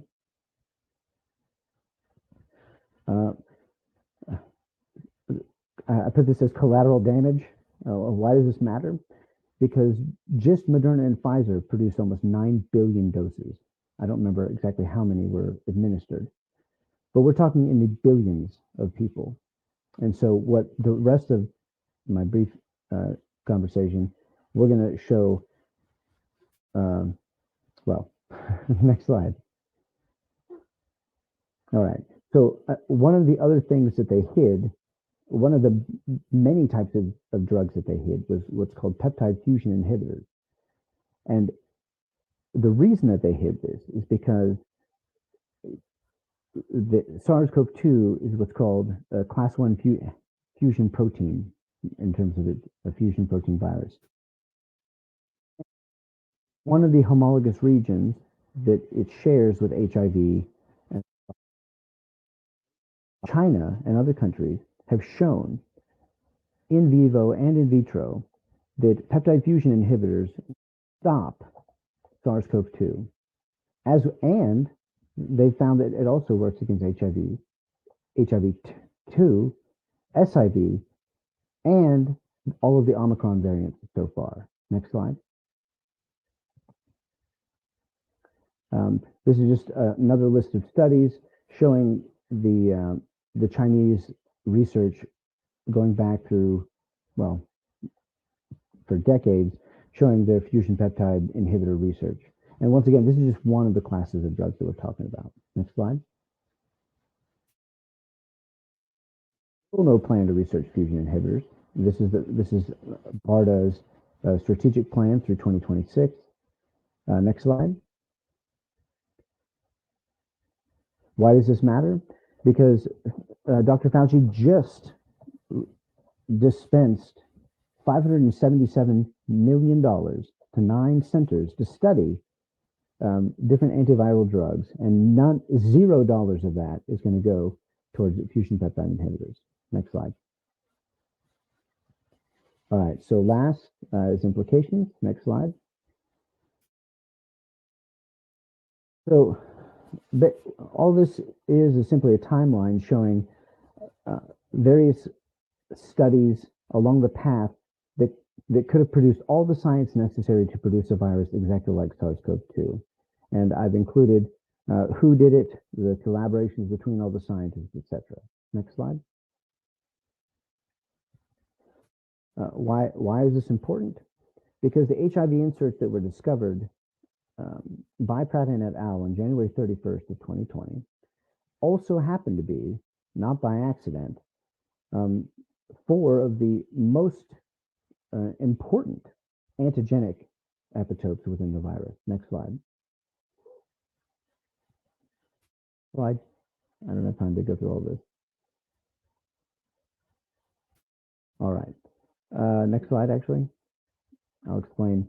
So, since I don't have much time left, what I really wanted to focus on is that they understood these epitopes.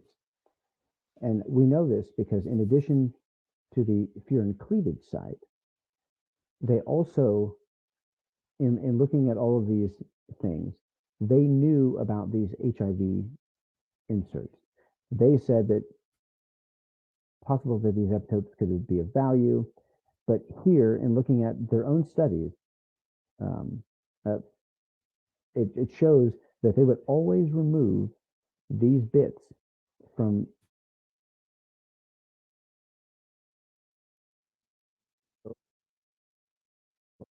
slide.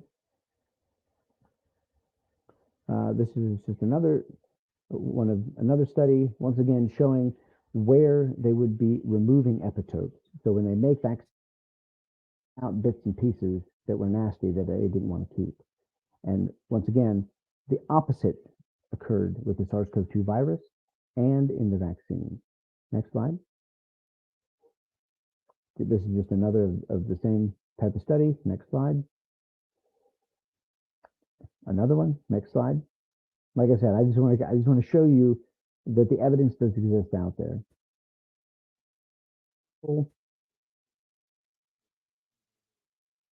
In this case, they were looking at scorpion toxin mimics of CD4 in complex with human HIV virus GP120. And whenever they were making these different things, these different compounds, they would always remove these specific nasty pieces, the same pieces that were then retained in SARS-CoV-2. Next slide. Other example, we don't have time to go through it, but this is showing you exactly what I've said. And this is an HIV and viral vaccine candidate itself. Next slide. Yet another one. Next slide. This is showing, these are HIV target antibodies, and what they don't tell you is that many of these same antibodies are generated by people during SARS-CoV-2 infection, specifically the 2G12. Next slide. Here I've listed a whole bunch of different epitopes. Once again, we don't have time to go through them, but this isn't all of them. But this is just the majority of dangerous epitopes that are inside the spike protein that were retained with codon optimization inside the vaccine. And what I also show here is that on the right-hand side is that the majority of mutations in the viral genome, or in the spike protein, as it mutates over time, are taking place directly in the vicinity of these suspicious inserts, which is basically saying that this is the virus trying to shed these unnatural bits.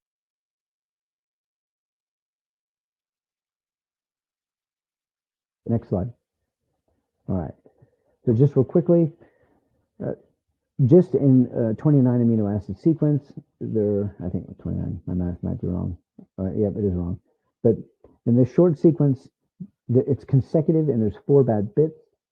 The first is a super antigen, which used to be stockpiled as a bioweapon during the Cold War. Also the furin cleavage site, ENAC, and then pion-like domains. Next slide. And I'm running out of time here, but the bottom line is that they understood that these epitopes were bad. That's really the point that I wanted to get across in my presentation. And anybody that wants to go, I have links that I can provide that have links to all. I have an Excel spreadsheet that has all of those links that you saw there that you can go and click and read the studies yourself. Excellent, Charles. I'm sorry we had to stop you there. This is some heavyweight stuff again. I can say that the speakers have brought some really cutting edge information here in front of us. And I guess my question to you from the point of view of your research is, well, what is your conclusion based on that? Do you think, what are the chances natural versus lab origin based on your research? So it's it's basically mathematically impossible that this is a natural virus. There's what Stephanie Seneff pointed out, the tropism is inhuman. We've never seen anything like it.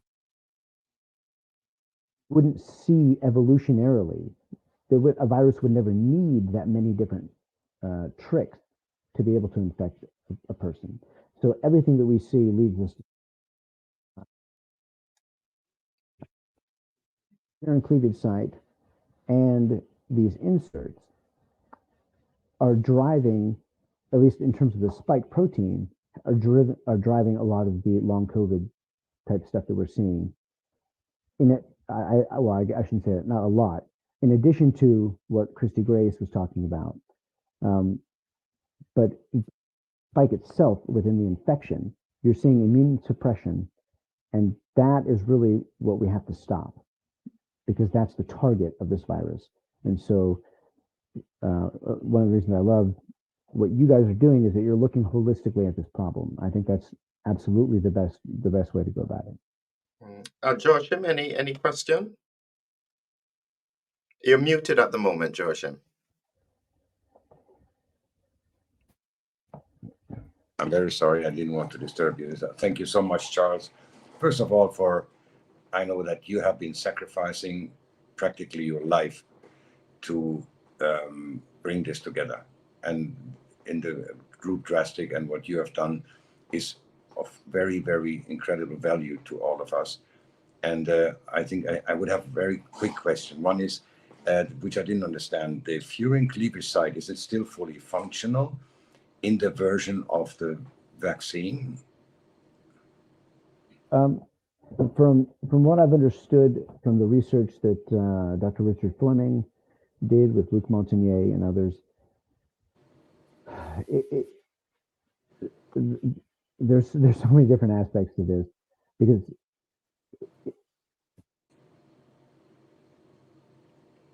it can be functional, but what we're seeing indicates that it is, or at the very least that the epitopes are still able to cause damage, because we've seen, and we were seeing this prior to vaccination. And I think that one of the biggest problems, obviously, is that when you get infected with the virus, you get 50 times less virus than you receive, for instance, in the Moderna vaccine, in a single dose. And so a natural infection, you're able to overcome these things. So issues with the spike, say, if the 2-proline substitution is causing improper cleavage, etc., it's still a massive batch of bad, like the statistical probability of something bad happening is bad, and that's before you include anything with the lipid nanoparticles and the plasmids, which I think in the long run is driving much of the problem. I just wanted to jump in there on that point that you mentioned. So just to make it clear for people, is that I think the mRNA platform did try to adjust the furin cleavage site, and they put in 2 proline substitutions, I guess, to try and neutralize it, similar to the receptor binding domain. Do you think that helped, hindered, made any difference? Well, like I said, in all previous studies that I saw for over a decade, that either mutated or removed the furin cleavage site. So they believed that it was incredibly important to do so, and they said it themselves. So I'm not a chemist, I'm not a scientist, so I can't speak to. But what I can say is that the 2-proline substitution is the real problem was just retaining the furin cleavage site, retaining these other epitopes.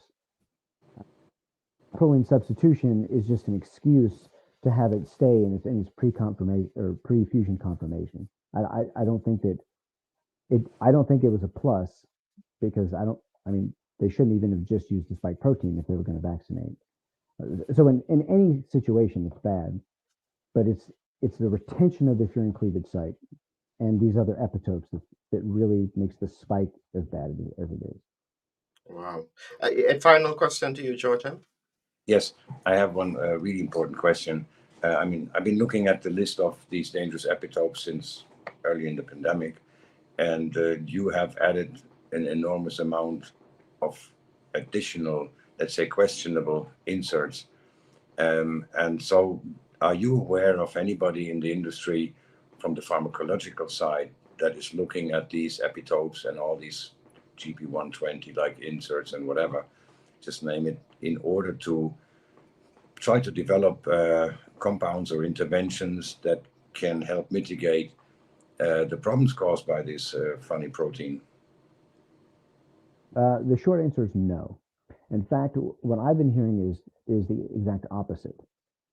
Fauci went out of his way, and Francis Collins, to avoid funding long COVID studies.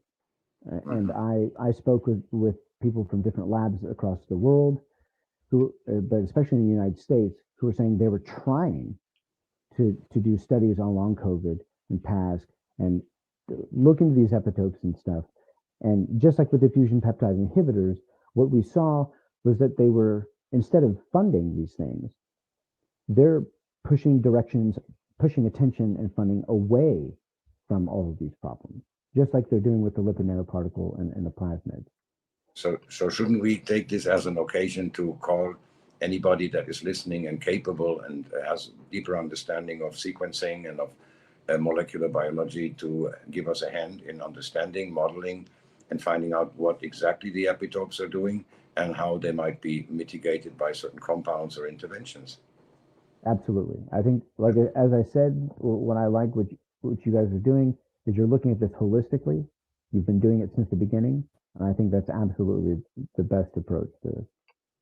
Excellent, excellent. Thank you very much, Charles. And as we step along, and we'll be able to ask more questions towards the end, but we'll move straight into our next speaker who will ask to unmute, which is Dr. Shankara Shetty. And Shankara, I'll again ask you to do a quick introduction of yourself, and then we'd love to hear your view, as we have heard many times before, on what's been happening.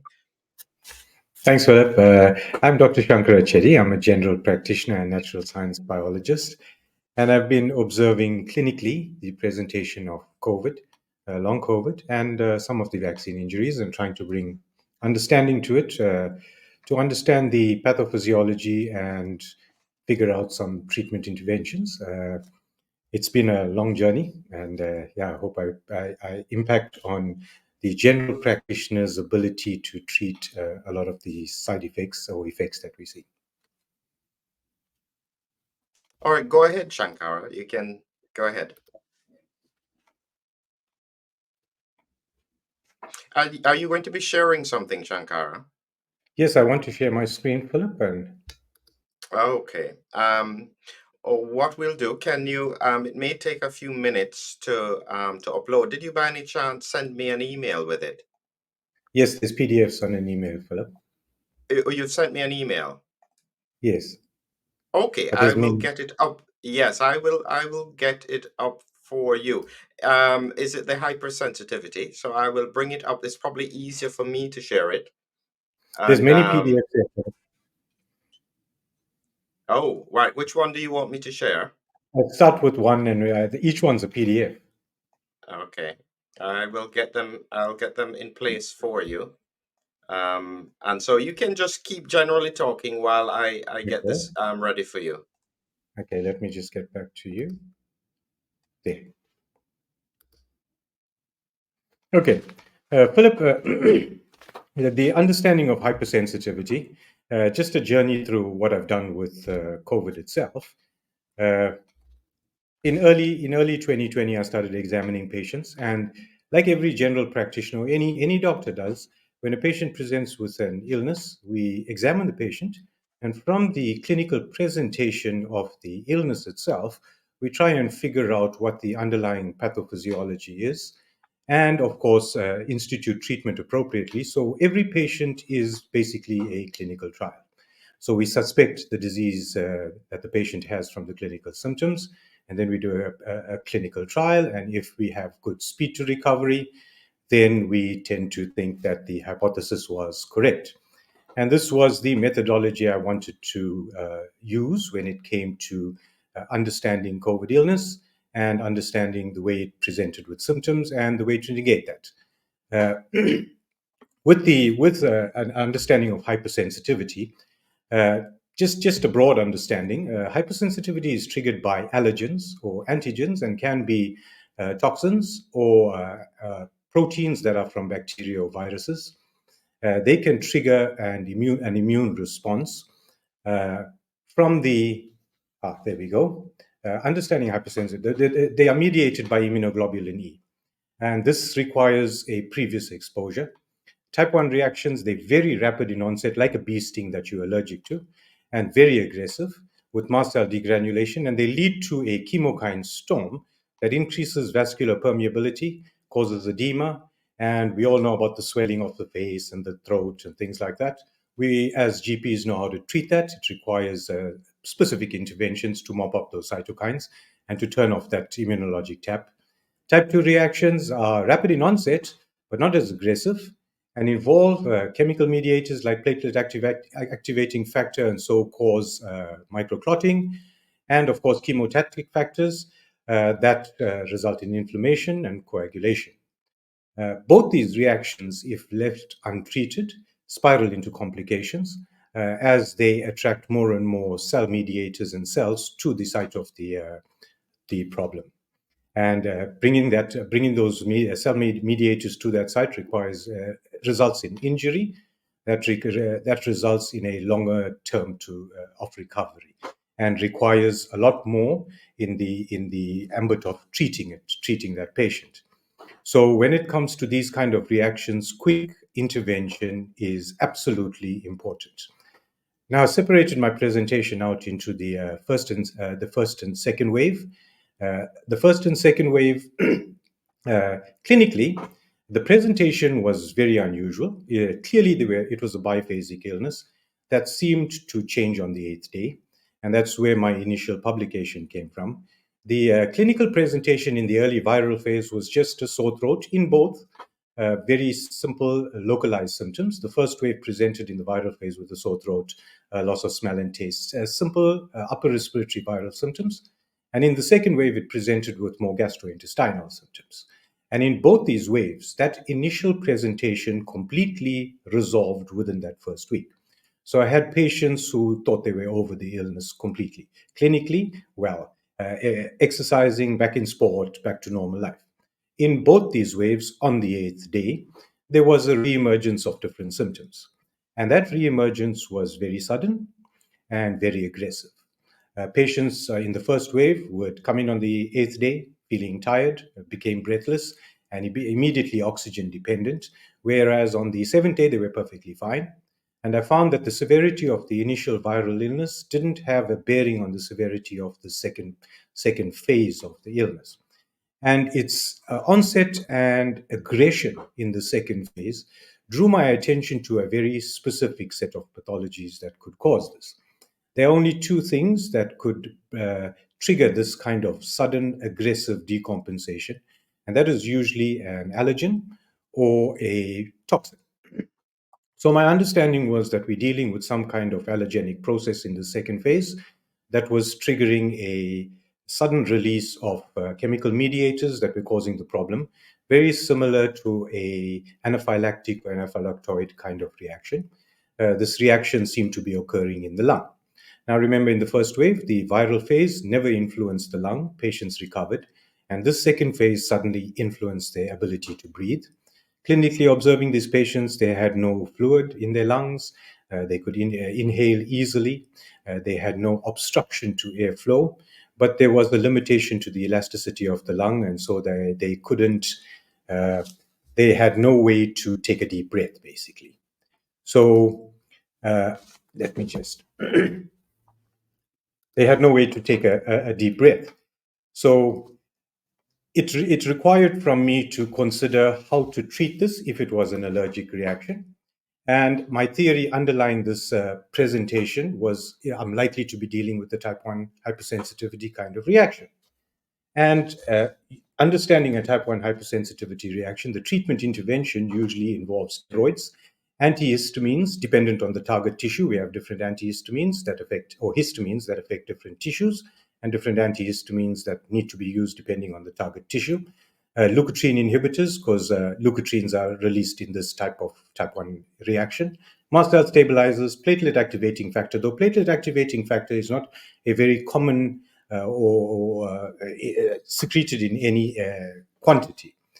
And then optional interventions included things like adrenal and nebulization for those that had already decompensated and started to get crepitations because they had presented late, and of course bronchodilators for those that had any bronchospasm or prone to atrophy. Understanding the intervention, the one thing we do as doctors to understand that we're on the right track is to understand the speed to recovery. And the speed to recovery tells you that what you're doing is correct. And of course, with withdrawal of treatment, is there any rebound?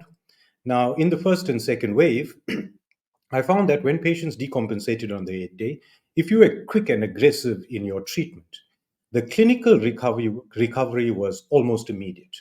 Patients, no matter how sick they were on the 8th day presenting, showed dramatic improvement the next day back to almost normal.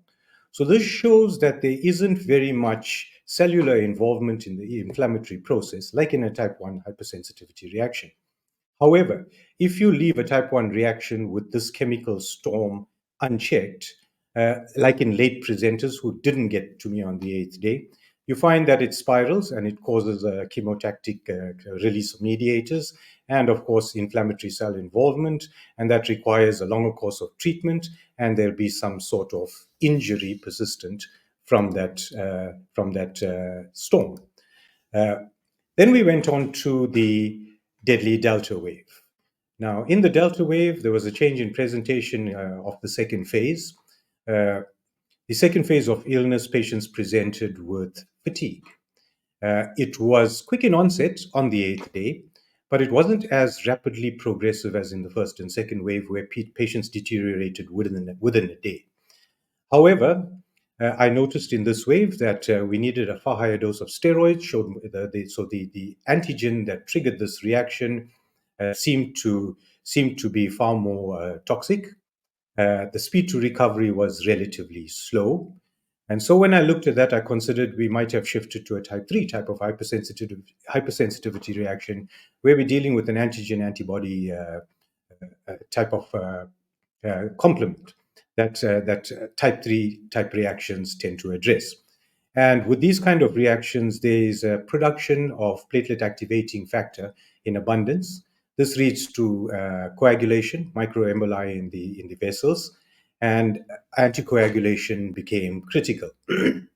At this point, because of the slow recovery of patients, we couldn't use clinical improvement to assess the treatment intervention success.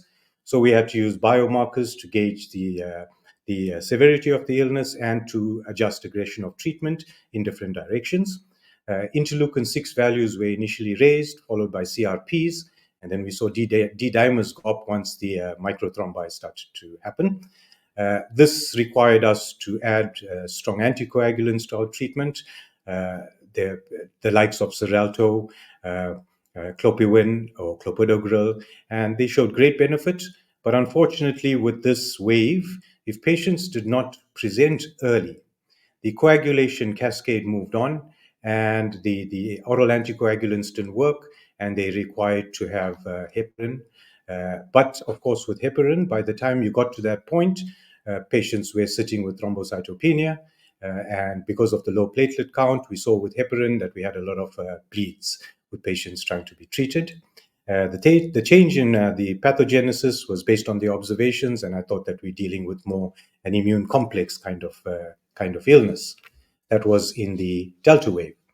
In the first two waves, type 1 hypersensitivity, the reason I looked at that was the speed and aggression. And of course, you could clear the disease away within a day.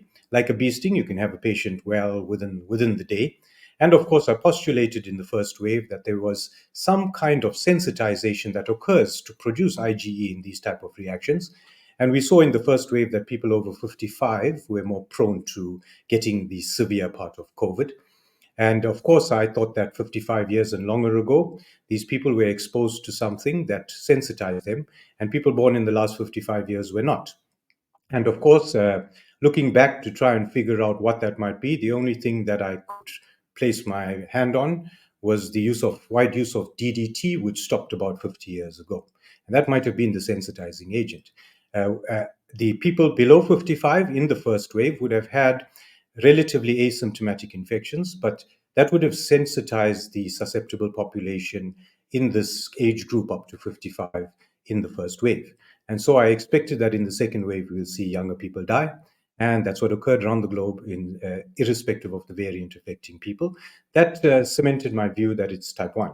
When we got to the Delta wave, things changed, and I realized that we're dealing with a different kind of a hypersensitivity reaction. After the Delta wave, we went on to the Omicron variant. The Omicron variant had a milder presentation and was less pathogenic. Strangely, every wave seemed to affect different systems of the body with this reaction, and these kind of reactions tend to be very tissue specific, the allergic reactions. In the first wave, it affected the lungs. In the second wave, we had the gastrointestinal tract that was affected. And in the third wave, seeing that it was type 3, we started to have the microemboli and the clotting issues that showed up with strokes and heart attacks and sudden pulmonary emboli. So in the fourth Omicron wave, the only system that didn't seem to be touched was the neurologic system. And so I suspected, being understanding that this was an engineered virus, that the mutation would probably lead to the spike protein being more neurotropic. And we saw that in the Omicron variant. In the second phase of the illness, we saw neuropathy rearing its head. Of course, with a lot of patients, it remained on the 8th day. I have personal experience of that. Finding on the 8th day of Omicron, I lost my smell and developed neuropathy. The strange thing about the neuropathy in Omicron was that it seemed to target scar tissue. So patients that had previous neuropathic illness, root ganglion problems like sciatica, those kind of things, they had resolved completely. But when they got Omicron, those exact symptoms came back. And of course, in treating it again, recovery will dictate the kind of underlying pathology. And those patients with neuropathy never responded to any kind of treatment for neuropathy. Tricyclic antidepressants or anti-epileptics never worked. But strangely, when you put them onto antihistamines and medication that would stabilize mast cells and deal with the chemical mediators, the neuropathy subsided very rapidly. And so that showed that there's likely to be a mast cell degranulation once again in the production of this neuralgia, and the mast cells seem to be attracted to previous scar tissue in the nerves itself. We also saw with Omicron that there was poor natural immunity. That poor natural immunity allowed people to get repeatedly infected with Omicron. And so Omicron was a completely different variant. In the first 3 waves, with all the patients that I saw, I've never seen a patient infected in one of those 3 waves get infected by a subsequent wave.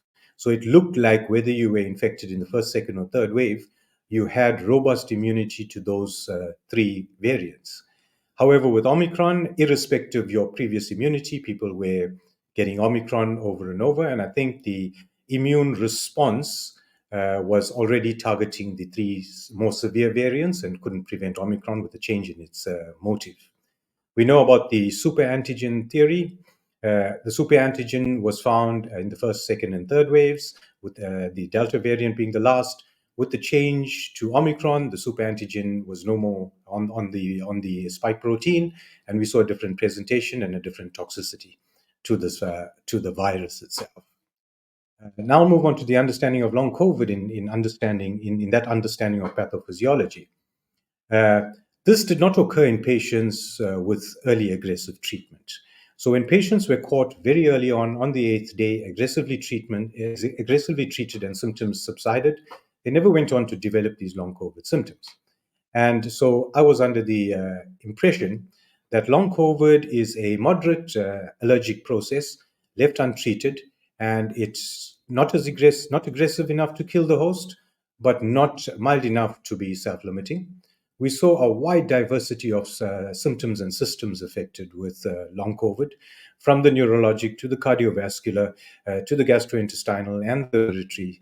And remember that mast cells are widely distributed throughout your body, and they're the most diversely abundant cell. And so I was of the opinion that by leaving this long process unchecked, it will lead to a mast cell activation kind of syndrome, leading to a very persistent cyclical waxing and waning of the chemokine mediators. The therapeutic interventions for long COVID for myself stemmed from that understanding, and the same leukotriene inhibitors, mast cell stabilizers, platelet activating factor inhibitors, antihistamines, and the steroids were vitally important. But in this case, because of the long duration of the illness, the steroids needed to be milder, but of a prolonged period that you needed to expose the patient to reverse the kind of reaction that we saw. So the understanding of long COVID is as a mast cell activation syndrome causing chronic mast cell degranulation. And if you address those mediators that are expelled by these mast cells, you can get good symptomatic relief from the patient. And hopefully, if the reaction is not too long, then you can actually get the patient back to good health without injury. The longer you leave these reactions, you get unusual immune responses, like certain autoimmune conditions will start to rear their head because of cross-reaction and the constant bombardment of the immune system with these chemical mediators. From that understanding of spike protein and its antigenic nature and toxicity, I was against the vaccine from the start. I understood that spike protein is the primary pathogen of COVID illness, and the illness that I was seeing was more about a pathogenic protein rather than any virulent virus.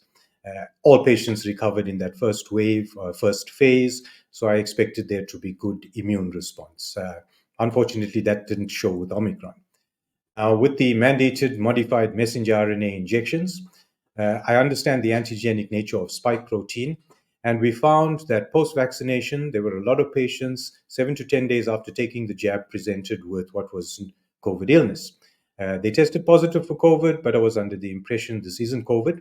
I felt that they had completely skipped the viral phase and had gone directly to a spike protein reaction. I think it took 7 to 10 days for the body to start to make the spike protein and reach a tipping point as in dosage, and so people started to react.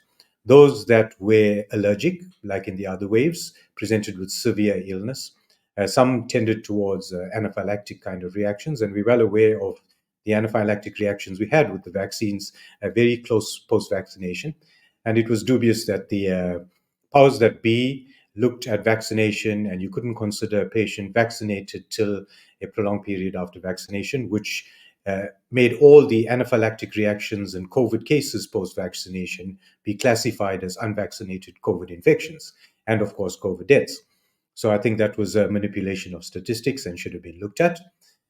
Now with the vaccinations, besides the immediate immune responses that we see from the exposure to spike protein, we also are becoming aware of its toxicities, spike protein being a very complex protein with prion-like motifs, GP120, certain factors that inhibit certain enzymes in your DNA that help with repair. So we're going to see a vast array of different clinical presentations. And of course, we need to understand why those occur and in which population they would occur. I think there is a genetic predisposition to spike protein and the way it will infect certain people. The strange thing about the way it's presented clinically in the illness itself, in each of the variants affected different systems in the body. And I live in a very multicultural part of the world. In the first wave, I only saw Black patients of Black origin, African origin, and very few patients, or absolutely none of the other race groups. In the second beta variant that we had in South Africa, it tended to affect more, the beta and delta waves tended to affect more the Indian population of Indian descent, the delta wave more to Muslim and Caucasian populations. And of course, there's investigations showing that the propensity might have been towards blood groups.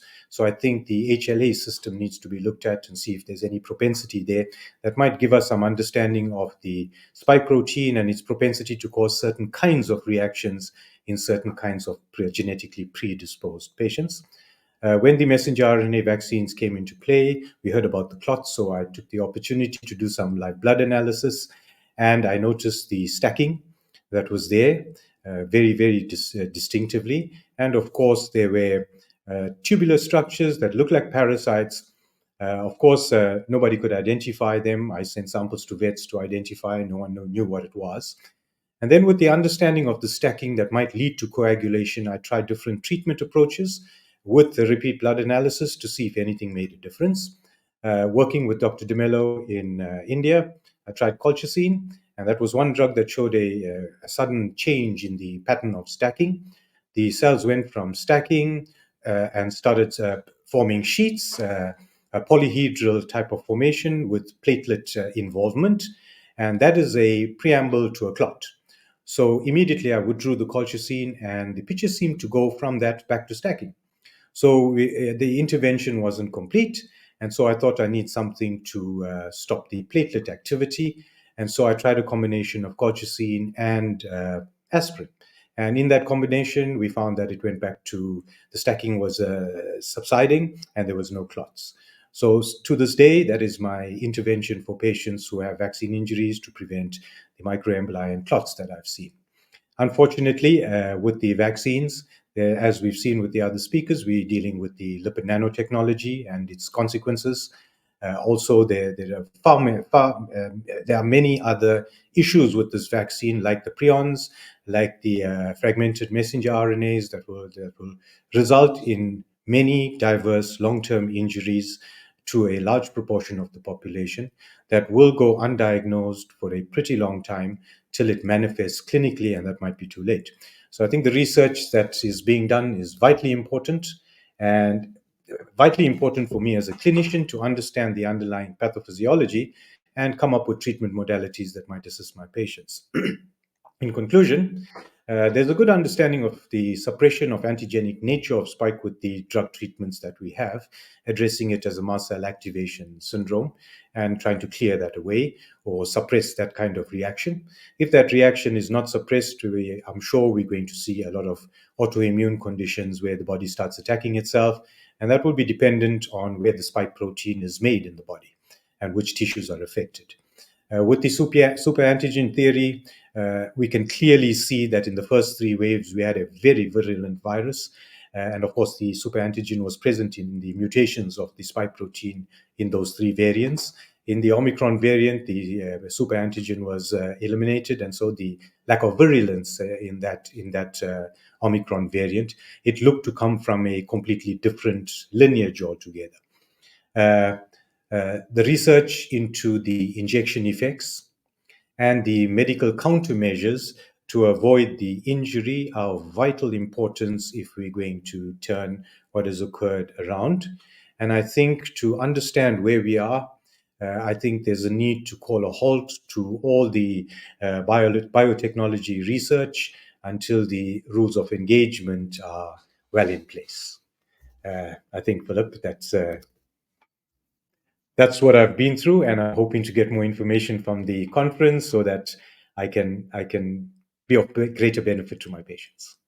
This is some big stuff, Shankara, and I guess from a clinical point of view, I mean the science is almost overwhelming, the kinds of things that could occur. Now I say could because it doesn't mean that it has to occur, but I think on balance, based on the trajectory of illness that we've been seeing across the world, this looks as though it's the start of a very difficult phase of medical care. What are your thoughts on that? I think you're absolutely right, Philip, where we've turned natural physiology on its head. We've introduced a foreign protein into the body, and especially a protein with so many motives, with such a wide, diverse toxicology to it. And of course, there seems to be a genetic predisposition to how it acts from looking at the first four waves. Christy just mentioned the charges on certain platelets, on certain cells in the body that make it prone for the AstraZeneca vaccine to cause clots. So yes, we're looking at a genetic predisposition, and I think in the design of this, that was the underlying feature, that you must have a target population when you design a bioweapon. And of course, you do get blowback from it, and you got to know who you're trying to infect, and that's the beauty of bioweaponry. It's very discreet in who it actually injures. So yeah, I think we'll crack the code. I think at the end of the day, if we understand what the agenda is, we'll find ways with the different sciences to come together and figure this out. Yeah, George, have any questions here? Yeah, first of all, I want to say something. Thank you so much, Shankara, for all the work we've been doing together also. And I want to emphasize one more time that there have been millions of deaths through acute COVID infections, and the worsening in the, let's say, in the respiratory conditions, and people dying miserably on the respirators. And Shankara could prove very early in the pandemic that it's possible just simply with antihistamines and mast cell stabilizers and some other interventions to completely stop that. And so this is something that needs to be repeated and emphasized again and again. And of course, we are now seeing more waves of other variants to come. And I think that was my question to Shankara. Do you think that even though maybe the super antigen has disappeared in these variants that we see right now, there still might be a very prevalent hypersensitivity reaction manifesting in other organ regions and leading to, for example, disorders in the central nervous system or in other parts of the body? And wouldn't it be prudent for any medical professional to use antihistamines and mast cell stabilizers in every acute infection?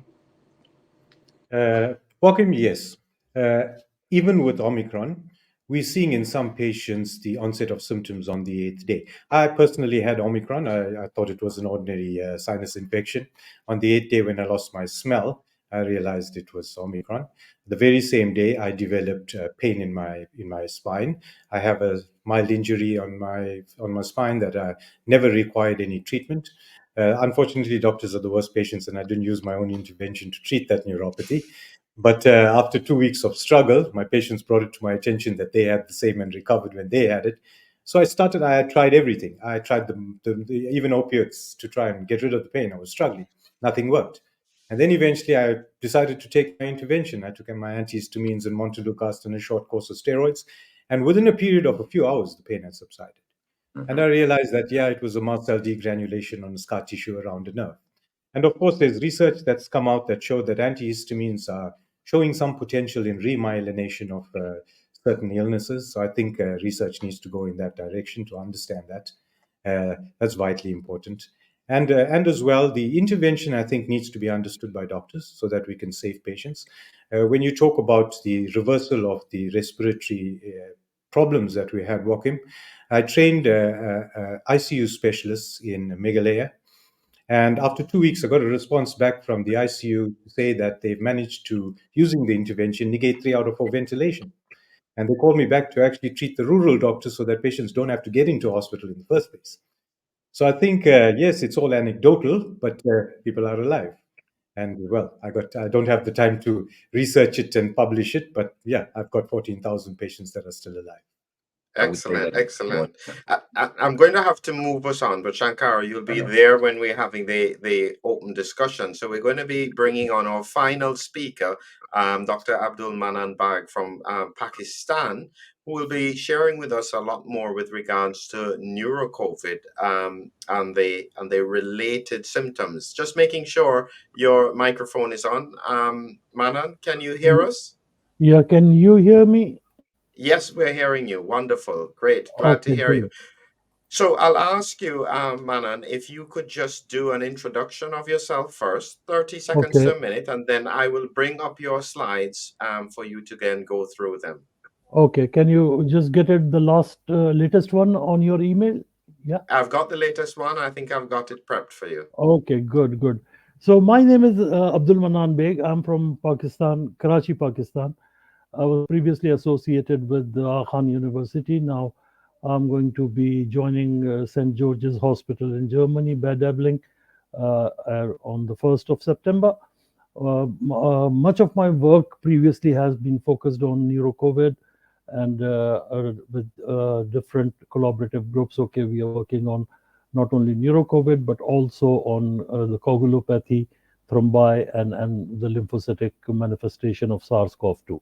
So I will begin my presentation with the slide number 1, in which I will talk about how many pathways affected by the virus need the treatment.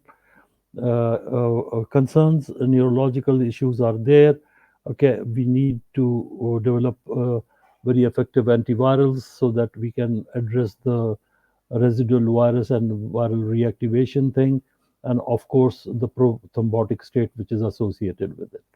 So I move to my next slide, in which you will see uh, we talk about neuro-COVID and its diagnostic significance of different modalities which we take an approach to diagnose neuro-COVID. Next slide, please. So here you see one slide which actually summarizes many of the manifestation of COVID and long COVID. You get the infection through nose, but then it can ascend up through the cribriform plate here, and the diagram labeled A. It does enters the mouth and also the sinuses and the lung, but the most neglected part is the access of the virus to the brain via the cribriform plate, exactly at the tip of the pointer here. Now, it was a hypothesis at first in 2020 when I published a paper, and I alerted my peers and the healthcare providers that it could be affecting the brain very early in the course of the disease, causing direct cellular injury to the neurons, also inciting inflammation that drives the microglia, and in long term, as you can see in B2, can encourage the formation of amyloid deposits and present as a neurological disease, which now is getting all of the attention that it actually deserves. Because if the brain is affected, you can fairly understand that almost all the organs of the body would be secondarily symptomatic. Now, the long COVID part is interesting, and we started addressing this disease early in 2020, late in 2020, and early in 2021.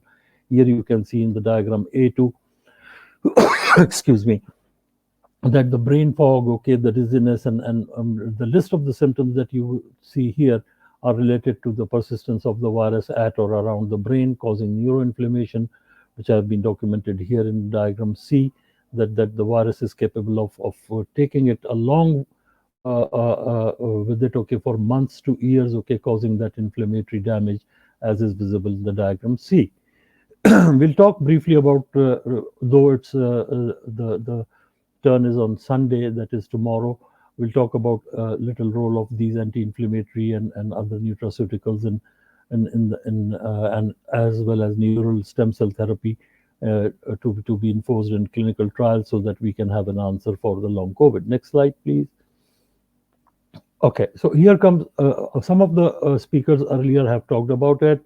I will be very quick on those slides where I mean descriptions have been made, but I want your attention here that we were discussing it with Kevin and other speakers, that they have got substitution here. Okay, in the wild virus there were two amino acids which were replaced by the two prolines. Okay, we call it the infamous two proline substitution, and this was done. I was listening to that part of the talk when it was being presented.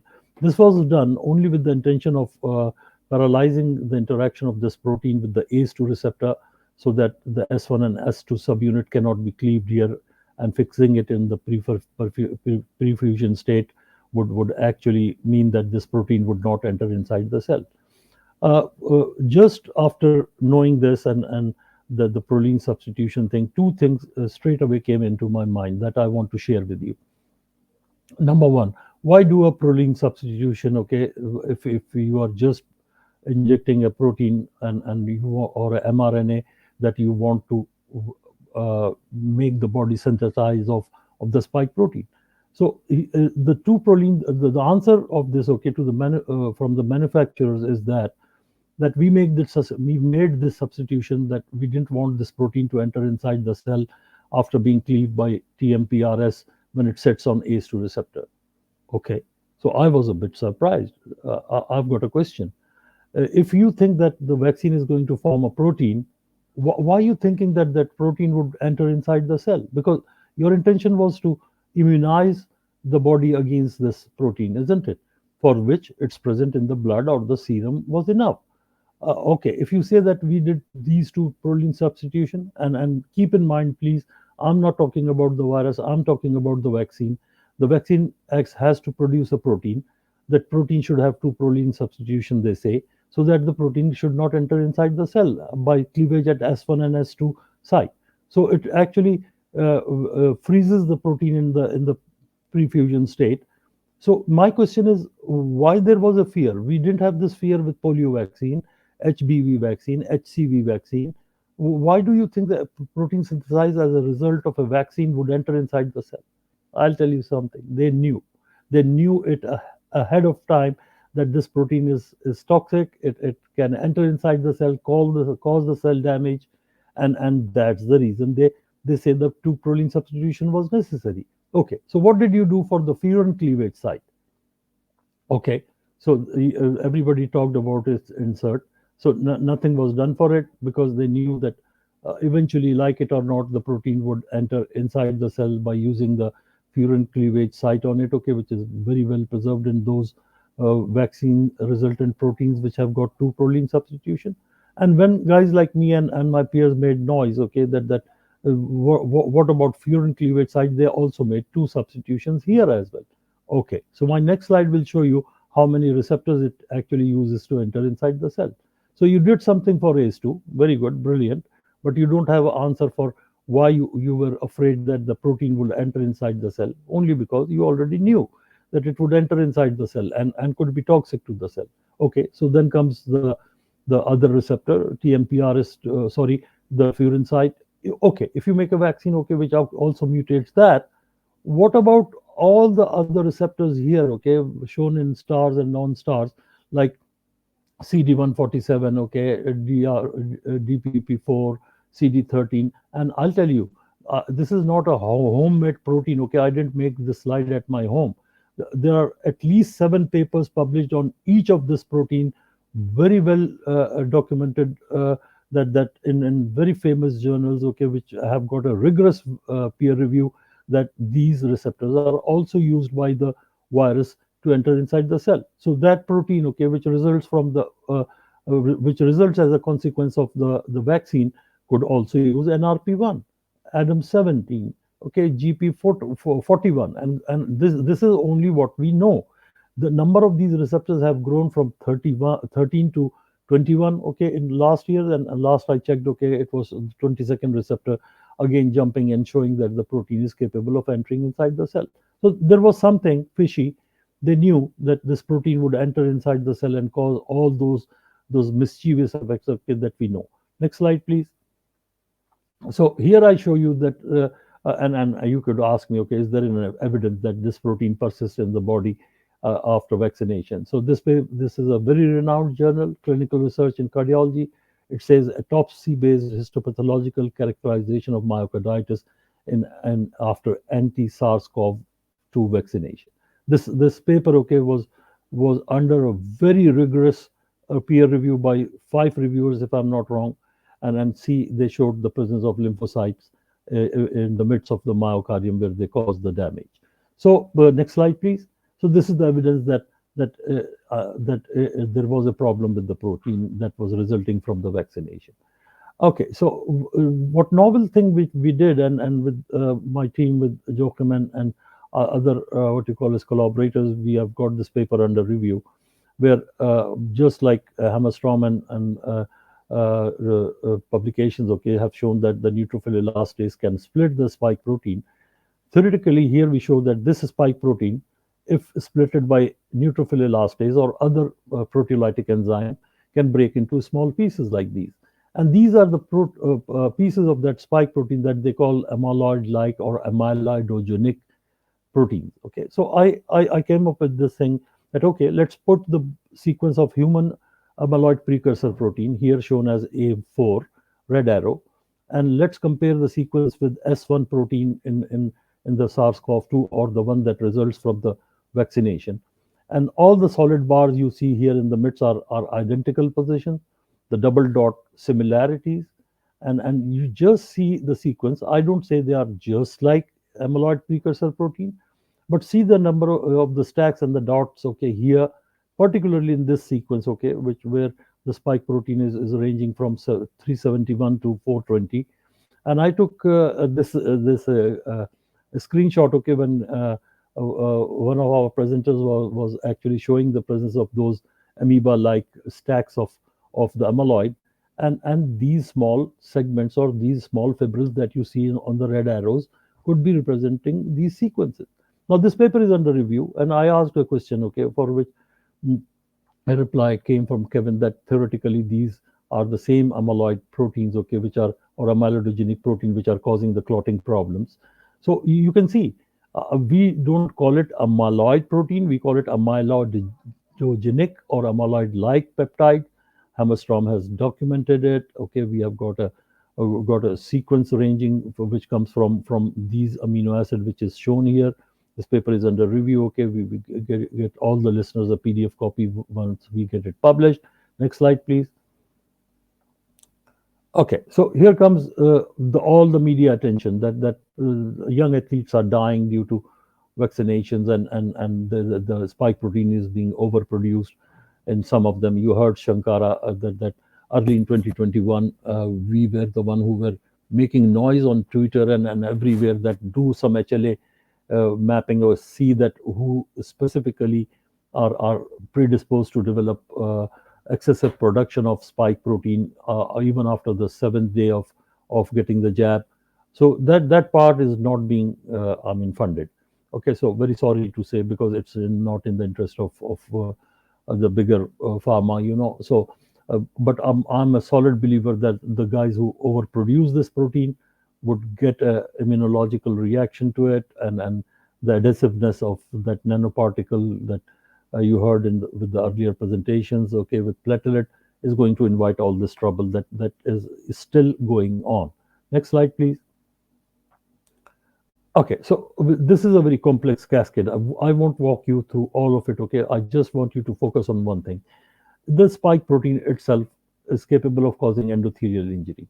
With or without these yellow antibodies, okay, if it damages the endothelium, okay, you need not do anything. The rest of the formation of a thrombus is a biological, physiological process. So the S1 protein, with or without the antibody going damaging the endothelium and the glycocalyx layer of it, once you damage it, okay, your body is programmed to produce a intravascular mass made up of platelet and fibrinogen. We call it the thrombus, and this thrombus can obstruct any artery, giving you a heart attack, a stroke, you name it, gangrene, or whatever you like. Again, the neutrophil is there. You see, again the mast cell is there. You see, releases cytokine which can excite the coagulation sequence, and this clot buildup, okay, can obstruct a blood vessel enough to cause damage to the tissue, which you are seeing on daily basis in cases of long COVID patients and patients with jab injuries. So if the protein is being produced continuously, like it happens with some individuals for which we didn't have any precautions or any genetic mapping or any HLA segregation, the story would go on. You keep on vaccinating, you will get more and more patients, okay, with a particular HLA configuration who would develop the thrombotic complications. Next, please. Now, this slide shows you that how and what mysterious places the spike protein can go, and it can get deposited. Skull meninges, brain axis, you see here, okay, is being 60% of the patients were infected with SARS-CoV-2, okay, actually showed the presence of it. Well published in a very reputable journal. Next slide, please. Here you can see the skull and meninges. They accumulate enormous amount of spike, and sometimes you wonder, okay, why these patients do say we get a heaviness here on the forehead and the head. It feels like a pressure. You tell me, if an inflammation is going on in meninges and the skull, what else the patient would feel? So this paper demonstrated very clearly that there are collections of spike protein and its deposition in skull meninges junctions, which explains the head pressures and the brain fog in many of the long COVID patients, okay, and many of the patients who are affected by the vaccine. Next slide, please. This we show you that the regions which earlier speakers talked about, where parahippocampal gyrus, orbitofrontal cortex, okay, they actually accumulate this protein even after a long-term infection, like in long COVID, okay, and these are the primary sites of deposition of that spike protein and SARS-CoV-2. And again, I would emphasize they take this route shortcut. Okay, no blood-brain barrier. Go to the brain and do the trick. While we keep on searching it in the blood and the nose by PCR, okay, it's already enjoying a dinner there in the brain with all the damages that we know it can do. Next slide, please. Okay, this study was one remarkable addition to science, where they showed that people who were infected with SARS-CoV-2 have had a remarkable shrinkage of the cortices, and their brain mass shrunk. Oxford group of researchers. Next slide, please. Actually, very well demonstrated the presence of the shrinkage of the brain volume in many subjects who suffered after SARS-CoV-2 infection.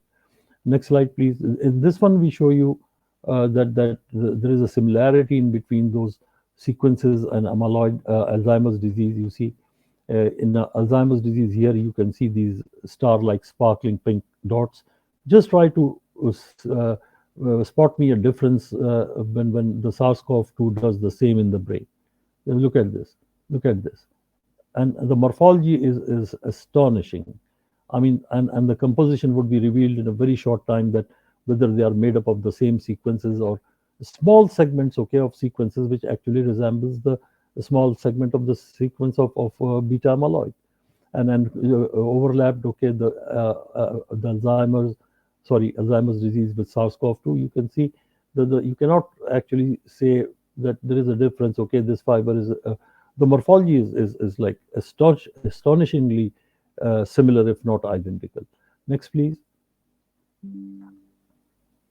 Okay, so this is the same paper that actually was this paper will show you the beta amyloid interaction with fibrinogen, which is a novel, what you call as thought, and they proved it. In the next slide, you will see that you just see here what they said. They showed that the amyloid beta 42 fibrinogen oligos were found here, and this amyloid beta 42 actually is a driver of the fibrinogen. Okay, both of them shake hand to cause the deposition here in the brain and also in the blood. Who knows? I mean, like if they are doing the same in the blood, okay, just count those platelets to be aggregated here, okay, and form those intravascular mass.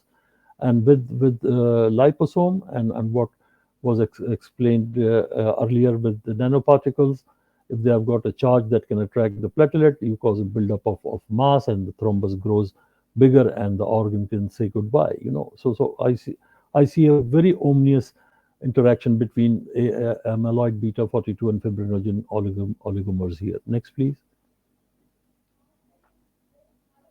Okay, so it's about tomorrow, but then my question is, how would you remove it? I mean, like, so there have been well documented papers, okay, that show that drugs like melatonin and resveratrol, okay, they actually prevent the neurological disorder and also have been implicated in treatment.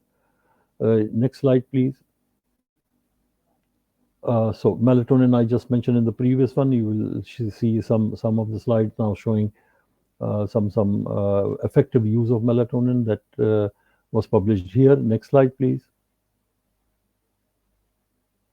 Okay, again, this one is showing that it can, melatonin can remarkably increase the glial lymphatic clearance, I mean, the flow during a sleep or of the patient, and clear those amyloid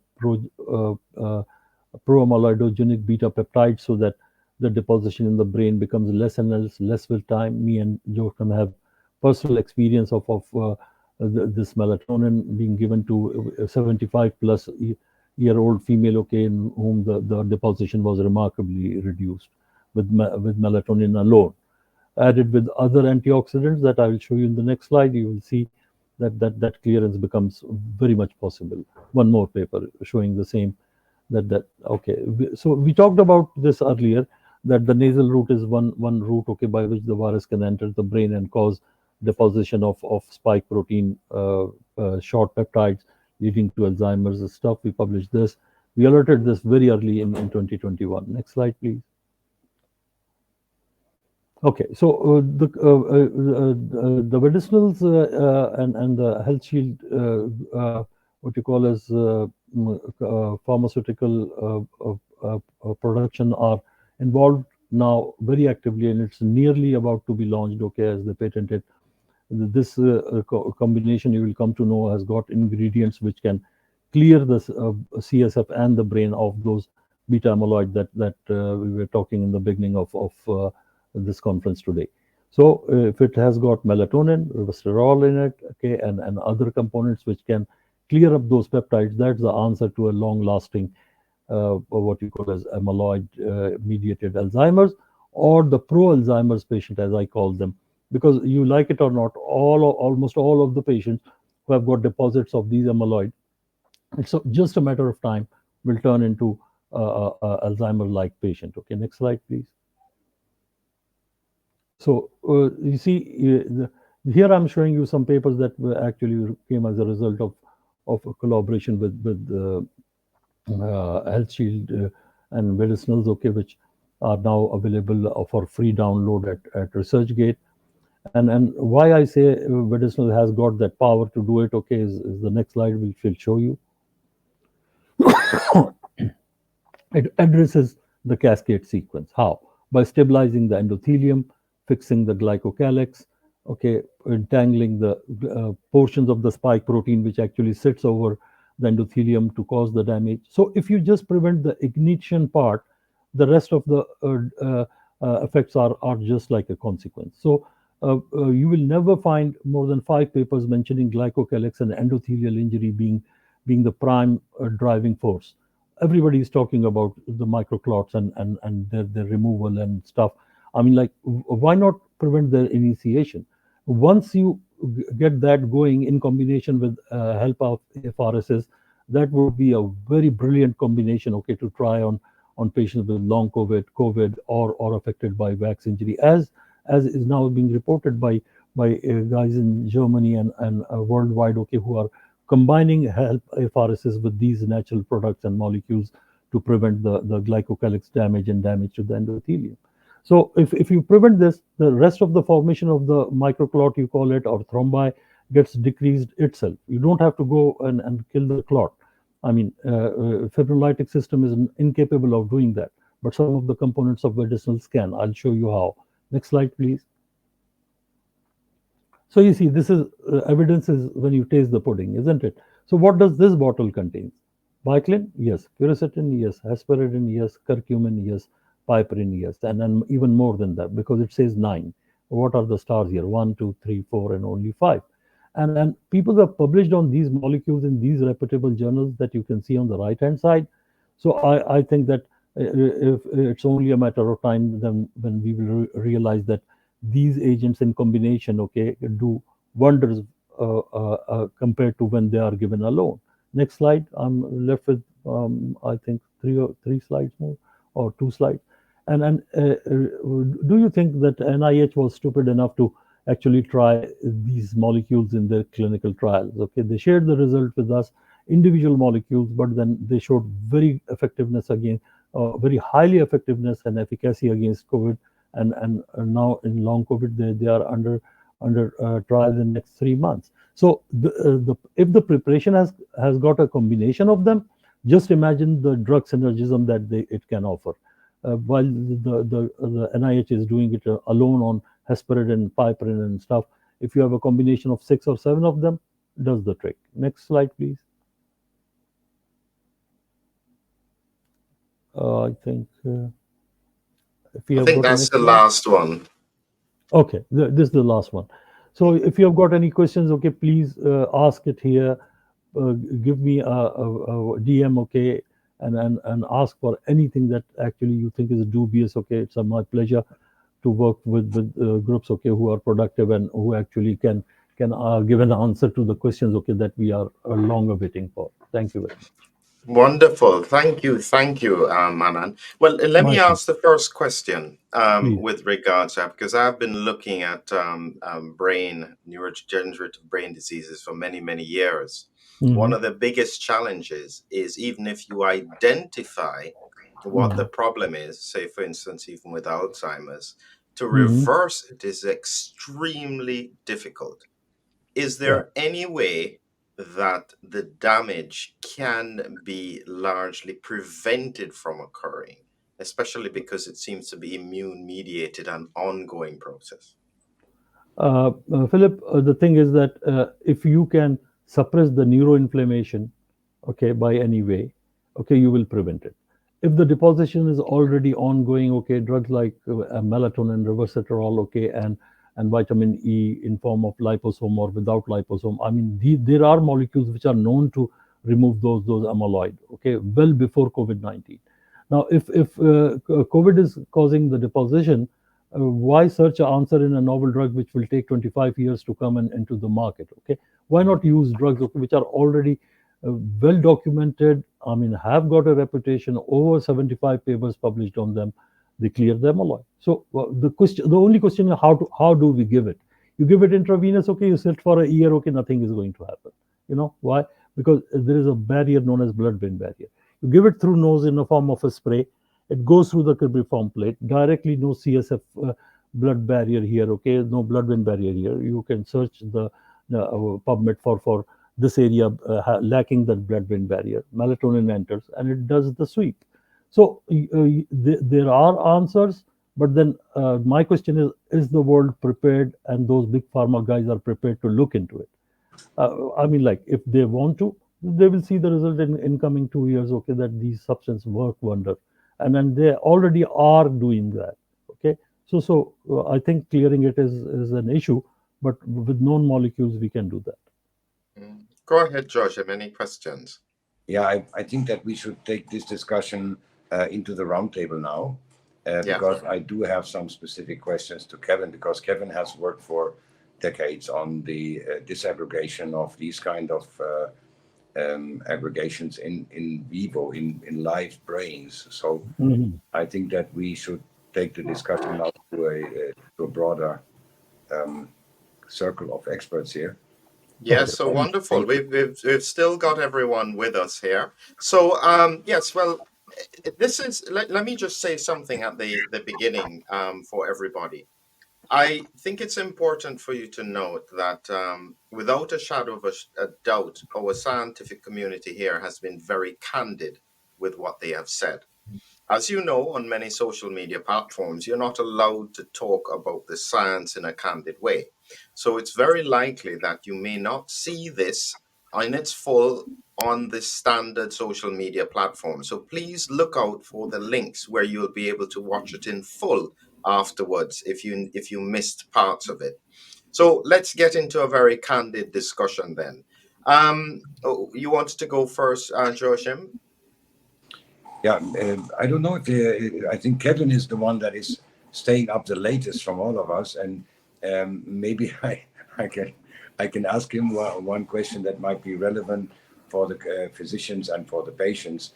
Now looking at these, let's say, neurodegenerative diseases, and you just heard Manan, and my question was, you once told me like a month ago, even though we disaggregate all these toxic aggregates in the brain, be it prions or be it amyloid tau, alpha synuclein, TDP43, you have observed in your practice work that the neurodegenerative disease would not stop and would continue. And that kind of really knocked me off my chair, because we have been focusing on rendering them non-toxic or disaggregating them in the first place, like all the other pharmaceutical or experts are doing. So what would you say, in your opinion, is the reason for the neurodegenerative disease to continue even after you cleared out these aggregates? You're muted, Kevin. You're muted.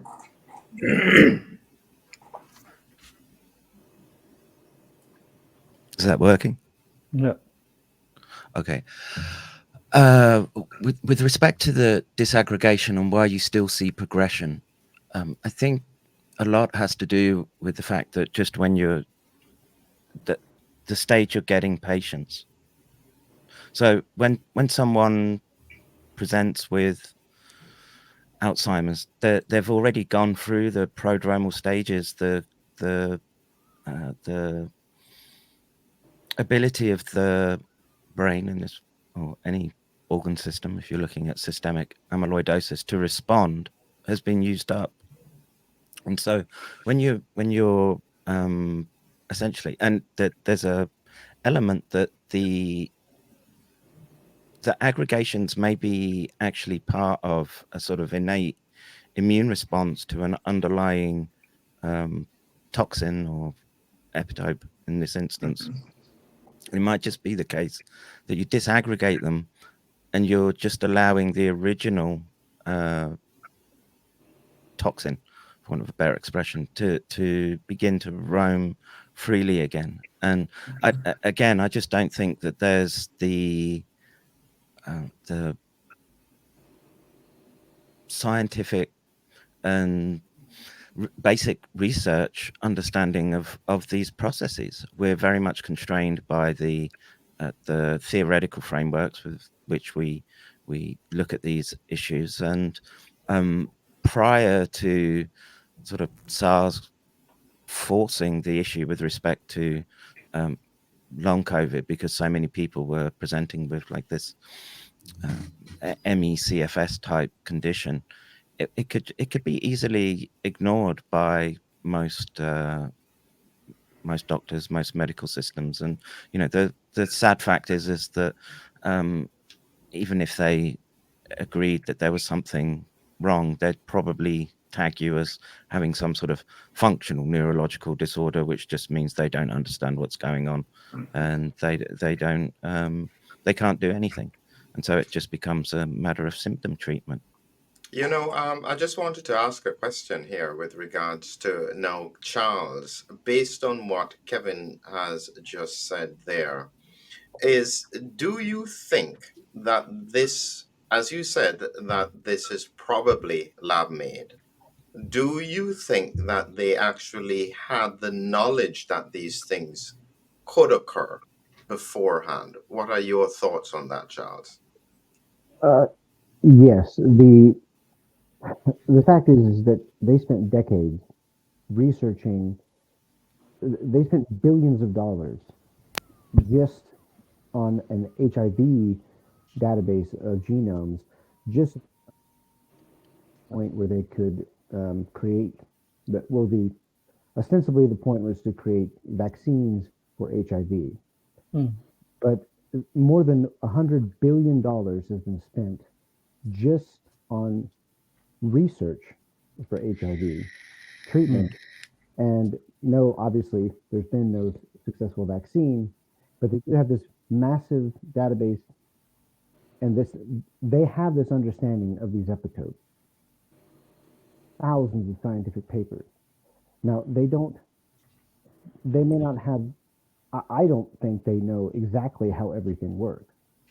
But from the perspective of a bioweapon that is incapacitating, all you have to do is just basically throw a bunch of stuff at the wall and see what sticks. I believe that's what's happening here. I just wanted to bring in Christy on that because, as you can see, Christy, there have been multiple layers of discussions about the characteristics of the spike protein, but you actually are focused really on the lipid nanoparticle. Now, when you heard the discussions about the spike protein, can you see that interaction with the lipid nanoparticle being almost off the scale frightening?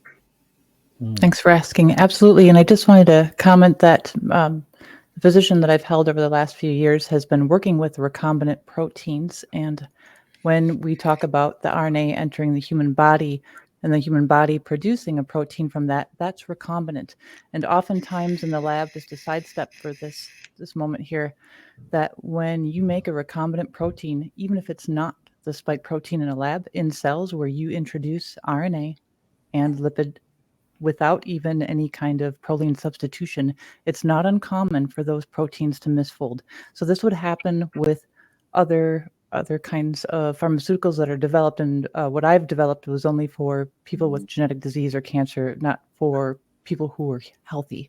But when you talked about the RNA and the lipid nanoparticle, Absolutely, with what's happening with the current injections, with especially the recent study that I've provided the slides for with more details, where the positively charged lipid is mutating the RNA. It's causing a point mutation base pair. It would cause amyloid, the same things that Dr. McCarran, Dr. Begg, and Dr. Shetty, everyone that has spoken about. But also there's water in the center of the LNP that is breaking the RNA in addition to that. So you've got again, that was spoken about with the other presentations and doctors, and thank you, where you would look at non-coding pieces of RNA, and those have been shown to be oncogenic in studies. So it's just a nightmare. It's just a phantasmagoria of concerns that you could have. Like I don't even think we know the full consequences of what we're even seeing now, especially, Dr. Shetty too said, down the road, 3 to 5 years, what are we going to see? Because what we see now is just what's being tested. Wow. And so that brings me to Shankara. When we look at this, I sometimes, quite frankly, wonder about almost the triage approach to medicine. Meaning that if this is occurring and this many people are affected, the truth is that you are unlikely to reverse a process that has already started.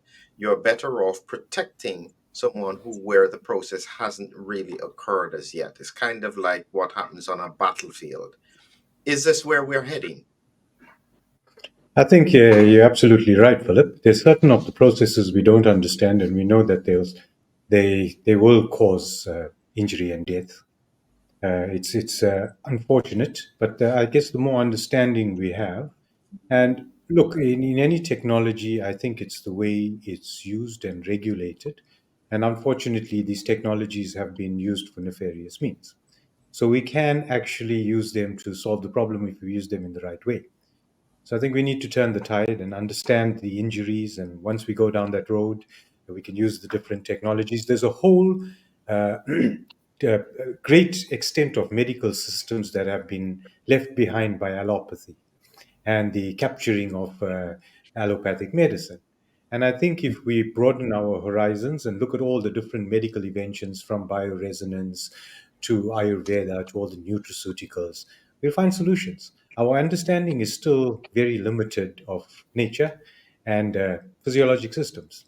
So I'm sure Yeah, something will pop up in the future to help us solve the problem. We just got to I'd, keep I'd, looking. I'd love to hear Manan's thought on the same question. What are your thoughts, Manan? Is it that there may be some that can't be fixed? I'll tell you of the candid and the honest answer. They taught me in medical science that there are three types of tissues.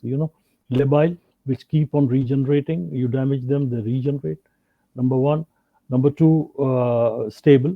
They don't regenerate often till you injure them. And the third one is the dangerous one, the permanent one, which never regenerates. Okay, neuron, number one, myocardium, skeletal muscle, adrenal medulla. So if there is a damage to these four, okay, say a goodbye. I mean, like even a neural cell transplant or neural stem cell transplantation, until and unless it is done spot on the same place where the loss is, you cannot repair it. To some, okay, it would appear that I'm very pessimistic, but it's a medical fact. You cannot replace a neuron in parahippocampal gyrus, or you cannot replace it in the dorsal vagal nucleus, until unless you go and implant those stem cells there. Now, some guys are being fooled by given umbilical stem cells, okay, intravenously, intrathecally, okay. One of my patients, okay, online, who consults me, okay, said that the parents are ready to spend a million, like close to $1 million, okay, on that stem cell therapy. I asked him, okay, I will not name him, okay, just say gentleman X, okay, can you tell me that, can you go ask them, okay, what is the surety that it will go exactly in the cortical part that where the loss is there? How does CSF only makes it swim there? So no, if you have lost a neuron, you're lost a neuron. If you lost a myocardium, you lost a myocardium. If a skeletal muscle is damaged, it's damaged. Liver, pancreas, GIT, not the epithelium, the smooth muscle, they all can regenerate. Okay, if you injure them, they can. The skin is very marvelous labile tissue. It can regenerate over a period of 7 days. You have seen you fall from a bike, get an abrasion, okay, it gets repaired. It doesn't take time over a period of 3 weeks. But then if you damage a bone marrow, even then there is a replacement possibility, because bone marrow actually is a heaven of replicating cells which are genetically programmed to replicate. But sorry, skeletal muscle, myocardial tissue, neuron, adrenal medulla, once damaged, they are like diamonds. They are forever. No coming back. Okay. And Joachim, you've been working a lot with the nutraceuticals. Have you had a lot of pushback with regards to that research because not heavyweight biotech pharma stuff? Or what has your experience in the touching this industry been? Yeah, I mean, to just give you an overview, we have not had any headwinds. Actually, what we are doing, we are piggybacking on the research.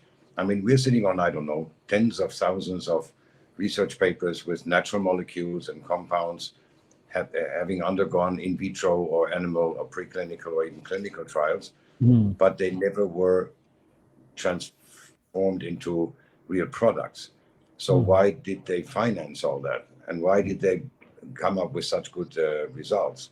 I even have a very early SARS-CoV-2 study where they said hesperidin was outperforming all known antivirals on SARS-CoV-2 Very right. to their concern. Yeah? Very right. So what they're doing is so we have no headwinds here. So we are actually now very happy that we have access to all these kind of publications.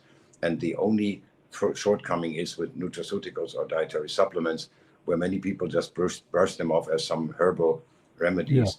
It's the bioavailability. So given that you can get the bioavailability so that it really works, it can be really a very potent weapon because it is such a multi-spectrum compounds that can address so many things at the same time, and trust nature.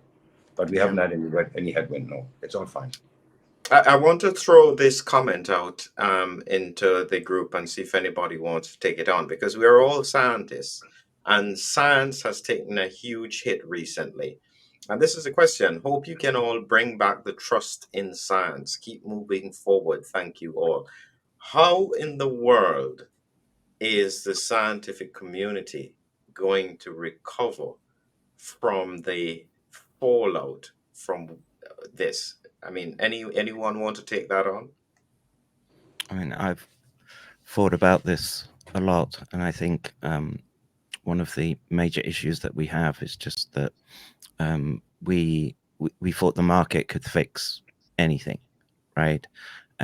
We just basically allowed the markets to go in and induce a bunch of perverse incentives in institutions that were bequeathed to us that should have been there to protect us and have some degree of objectivity and not subject to being pushed around by corporations, etc.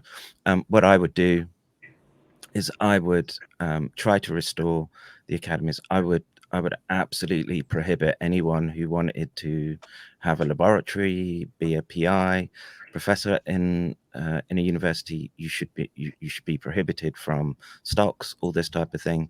All research. I'd abolish the journal system.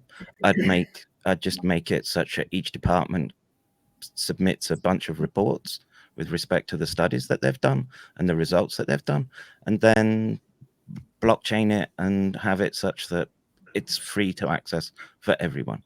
And then, the stuff that's good and repeatable, that will eventually rise to the top. But right now, we've completely broken the system. Yeah, very right. Philip, I think as well, we talk about regaining trust in the medical and scientific community. I don't think it's about regaining trust.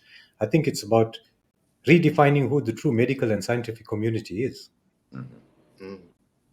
Yeah, that's profound. Yeah. And I mean, this is we will have to keep these scientific candid, hardcore science away from funding coming from the big pharma, because if you use their money, then they actually say you to, we want this results, and that happened with vaccine, that happened with so many other drugs, which we have been using for dementia and Alzheimer's for 20 years now, and then comes the test that, okay, all was funded by big pharma. The reason we actually had to accelerate the trial, change the result.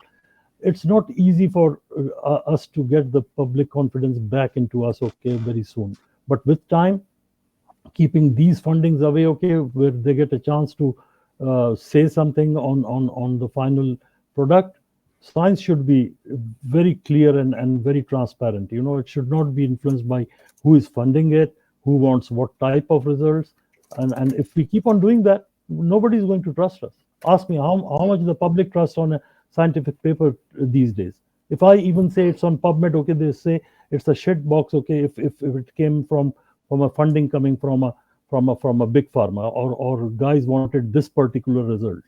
I mean, like, look at this. As Joachim was saying, okay, that they tried hesperidin in NIH clinical trial in 2020. Okay, why that drug was not moved forward?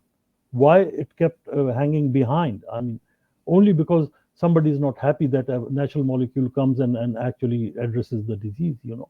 So Yeah. I'll tell you I'm going to something. throw. Go Yeah, ahead, Manan. very quickly, okay, believe me, products like honey, products like green tea, products like curcumin, okay, cinnamon, they have got the answer. More than 21 alkaloids, okay, alone in these combinations that can kill the virus effectively, including the ones which have been reported in the past. But nobody promotes them, only because there is no earning in it, because you get a cinnamon from a shop, you get a green tea from Sainsbury, so why promote a Yeah. thing, okay, which actually is not benefiting the big companies? We will have to regain our trust in public by doing candid science, which is not influenced by the big pharma. That's the answer. So I'm going to ask again, Charles, this because this is a comment that came in, and I'm showing it here because I have wondered this as well. From Gail, my fear is that they have a new virus lined up to distract everyone from the jab damages. You deal with this kind of bio warfare kind of thing. Is that a reasonable perspective, Charles? You're muted at the moment. Um, I so I think educating the public is important, and I don't think that they can get away with what they got away with this time, because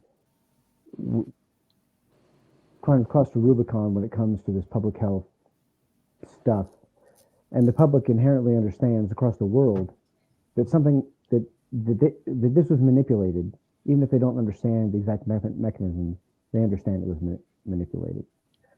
There are, I think, people have a misunderstanding of what the true threats are when it comes to viruses. Let's say there was an H5N1 crossover event, or, well, they say it was natural, but it was actually released. Well, epidemiological dynamics in the real world run into all sorts of problems, and my fear isn't H5N1. There's actually studies that the NIH has suppressed, some by the same authors who are controlling the narrative now, where they talk about immune imprinting. And so the population, the most likely virus that even Robert Redfield said was H5N1 or H7N9. We're talking about a flu pandemic. That case, a good portion, a majority of the population would be not actually immune, but I think it's less likely that they're going to use viral stuff. My problem, what keeps me up at night, is the fact that COVID-19 has already done damage in the short, medium, and long term as an incapacitating agent, above and beyond, the fear factor of a different virus. COVID-19 ultimately would, I think, and the vaccines are going to kill far more people than any H5N1 thing ever should. And so the best thing that we can do is educate the public about what's already happened, because then they'll have the right frame of reference and not put up with this stuff in the future. Excellent. Any other questions or thoughts from you guys? I do, Uh, please. Yeah, go ahead, Christy. And this is just jumping off of what Dr. McCairn said with regards to what you asked with restoring trust. As I had to work with a lot of regulatory committees around the world, it wasn't just exclusive to the United States with the project and process design for these biotech projects. We need regulations put back into place. Like we know that Fauci removed the RAC, what is called the Bioethics Regulations Committee that for biosafety for genetic products, and then it was absolved into the NIH. We know that the FDA this year in the United States, or at the end of last year, removed the necessity to do any kind of animal testing for any drug products going forward. We know that there are products that are launched and made it through and are approved, and then other products were fast-tracked without any proper testing. And then when the initial product was retracted or it was found to cause events and pulled, which the secondary product was linked to, they didn't pull anything else out there. So I think that the entire system needs to be redone, not Very just in the right. United States. And we need more regulations that were even there previous, like other people have spoken to, like Dr. Manan, like keeping the money out with the FDA being too tied to the companies, but we need more regulations. We need to walk back We what do. was originally in place prior to We do. 2020 and then add on to that, because I don't think the public needs to be made aware. And then I would ask for a call to action. I'm well aware behind the scenes of certain doctors that aren't in this group that are vying for positions in the NIH, CDC, Yeah. and FDA and the 2024 elections of the United States presidential that's coming, and that people that have been promised positions, when you step into those positions, when these presidents get elected, you need to walk That's back those rules and regulatory agencies to what it was prior, restore what we had, add to it, and put your money where your mouth is if you're going to be on Twitter and tweeting and getting likes. This is very upsetting. People have died, and we're watching all of these things and unfold, and it's just getting tied through political lenses. Well, then I would expect the people that are speaking out and are about to take positions to do their jobs and to get those regulations back into place. And very thank right. you for everybody who has given information here too. Thank you so much. Very right. Wonderful, wonderful. Yes. Wow. I think that's a Philip, yeah. I Go just ahead, Kevin. I wanted to ask you a question. Actually, you're the autoimmune specialist. Maybe Dr. Chetty could chip in as well.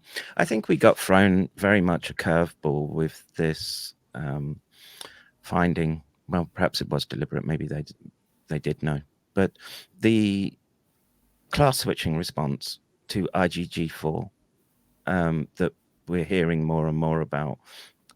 What's your take on that? And is it a serious problem when we're seeing, as Dr. Chetty said, where reinfection is occurring now with these circulating variants? Can I take that one, Shankara? I've Yeah, sure. recently been talking about this in relation to myocarditis. So I've done a presentation on it, and when I look carefully at this class switching question, what stood out to me is after Manan had made that educated point in a previous discussion about the proline substitutions, when I noticed that there was a couple of strange patterns, was that of all the conditions, the one condition that stood out most with mRNA versus the adenovirus was myocarditis. It occurs far more frequently than the adenovirus vaccines. Almost every other complication seems to be tied to the higher in the adenovirus group. The other bit was that they found that there were circulating free spike proteins in the adolescents who got myocarditis. So that seems to be relevant. And then the third thing is that the IgG4 doesn't really happen with adenovirus vaccines, only primarily with mRNA. So when I put all of that together, my thought is that there are two, I think, amino acids that are really important with making proteins very stable. I think it's glutamine and proline, if I remember rightly. I suspect that when they made the attempts to neutralize the furin cleavage site and the receptor binding domain, they made the protein almost too stable so that it couldn't be properly degraded by the immune system. And if the immune system couldn't degrade it properly, what it would then try and do is tolerate it. because it would then think, okay, it can't degrade this easily. It's going to cause problems. So rather than ongoing inflammatory processes, let's just use IgG4 to stop that process. It will work in the short term, but the question is, what happens when the IgG4 levels drop and you still have circulating fragments or spike protein still remaining, and the immune system is no longer trying to fight the virus? I think the combination of all of that is what I find very, very frightening. Yeah. Yeah, I think, Philip, as well, with the clinical presentations that we saw, we know that the spike protein has a very allergenic nature to it. And so when you talk of allergies, a repeated exposure to an allergen builds tolerance. That is desensitization. Now you got a repeated dose of spike protein with the vaccine. And we saw with the vaccine, it doesn't stop infection, it doesn't stop transmission, but it stops severe illness. That is tolerance to the pathogen, which is the spike protein. So Mm, the prevention of severe illness and death was not because of any immunologic benefit that it offered as far as immunity goes. It was benefit in as far as desensitization and tolerance to spike protein. And I expect that at some point IgG4 is going to show up. yeah, yeah. Yeah, go ahead, Mana. The thing is, you can expect a IgG to come in and actually participate in the flight, okay, without being remaining benign. You know what I mean? Because not theoretically, we know the structure of these antibodies, IgG.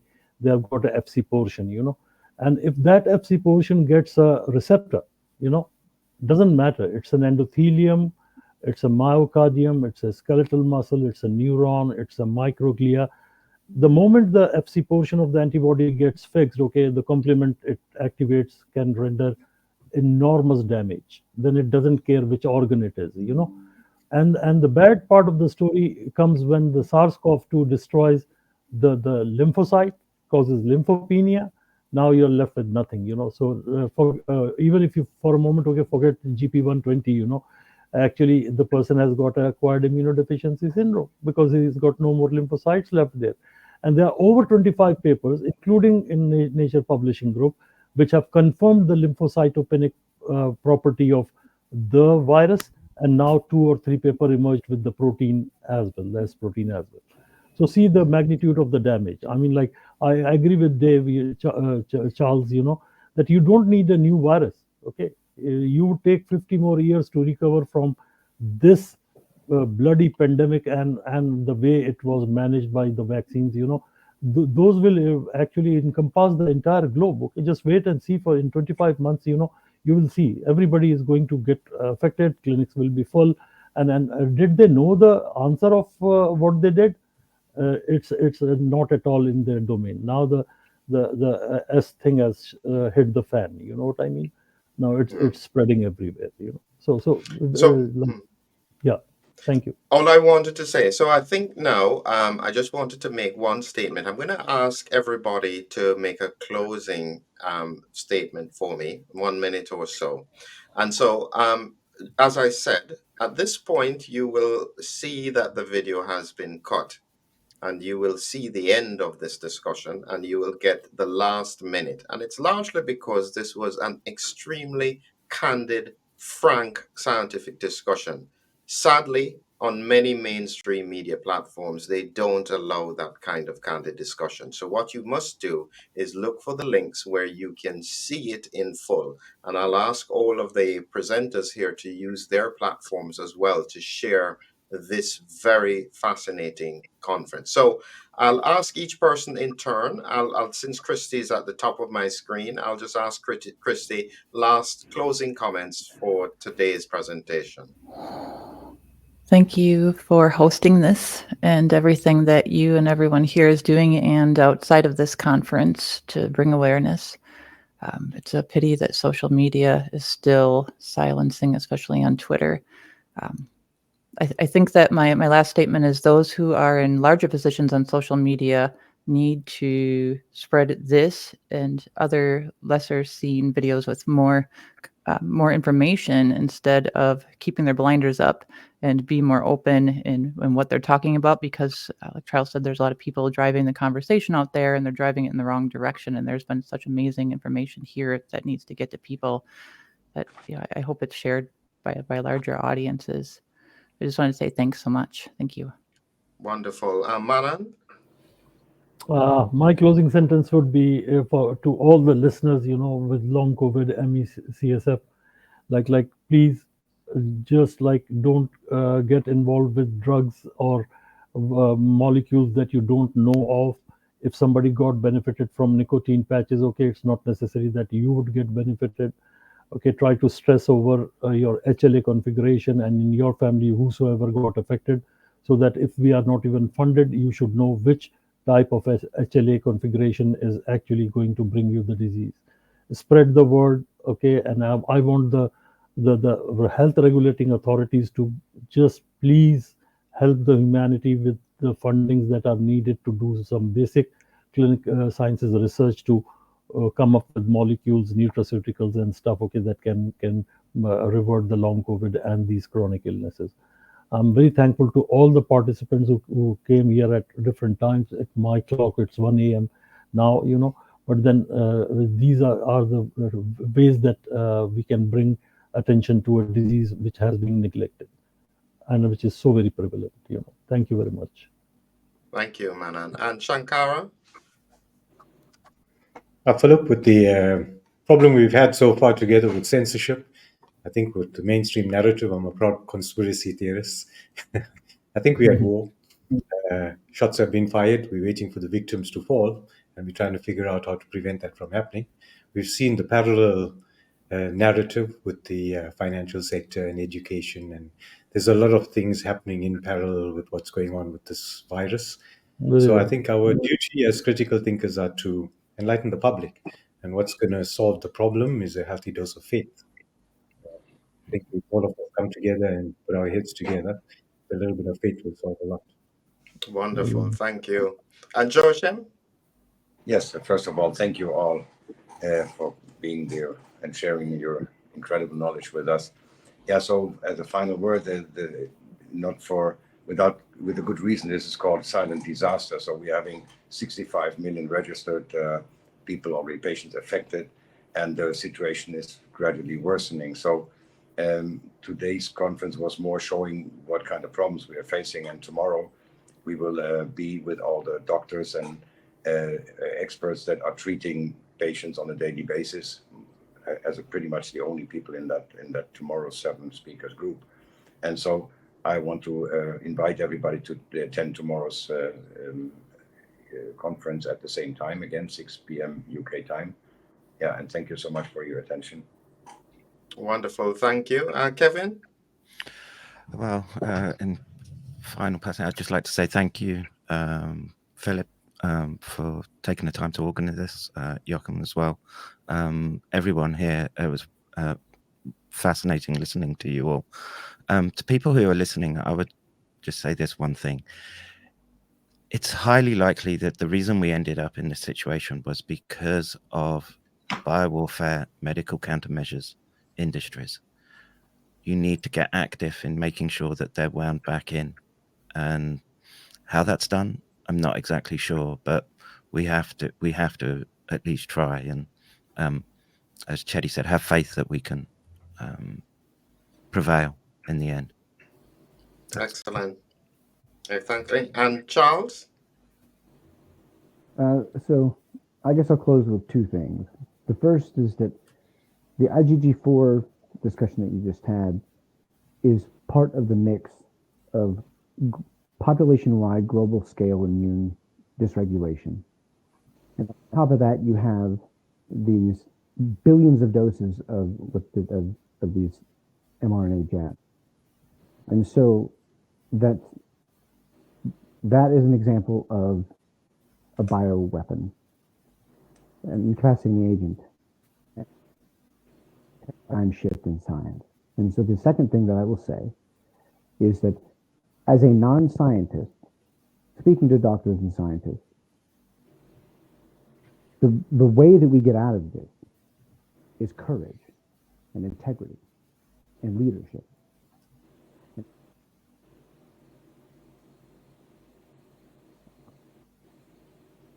I know that I everybody don't. in this group has shown that courage, and that's exactly what we need. And so I'm grateful to have been a part of this, and I look forward, because we're going to keep fighting until we win.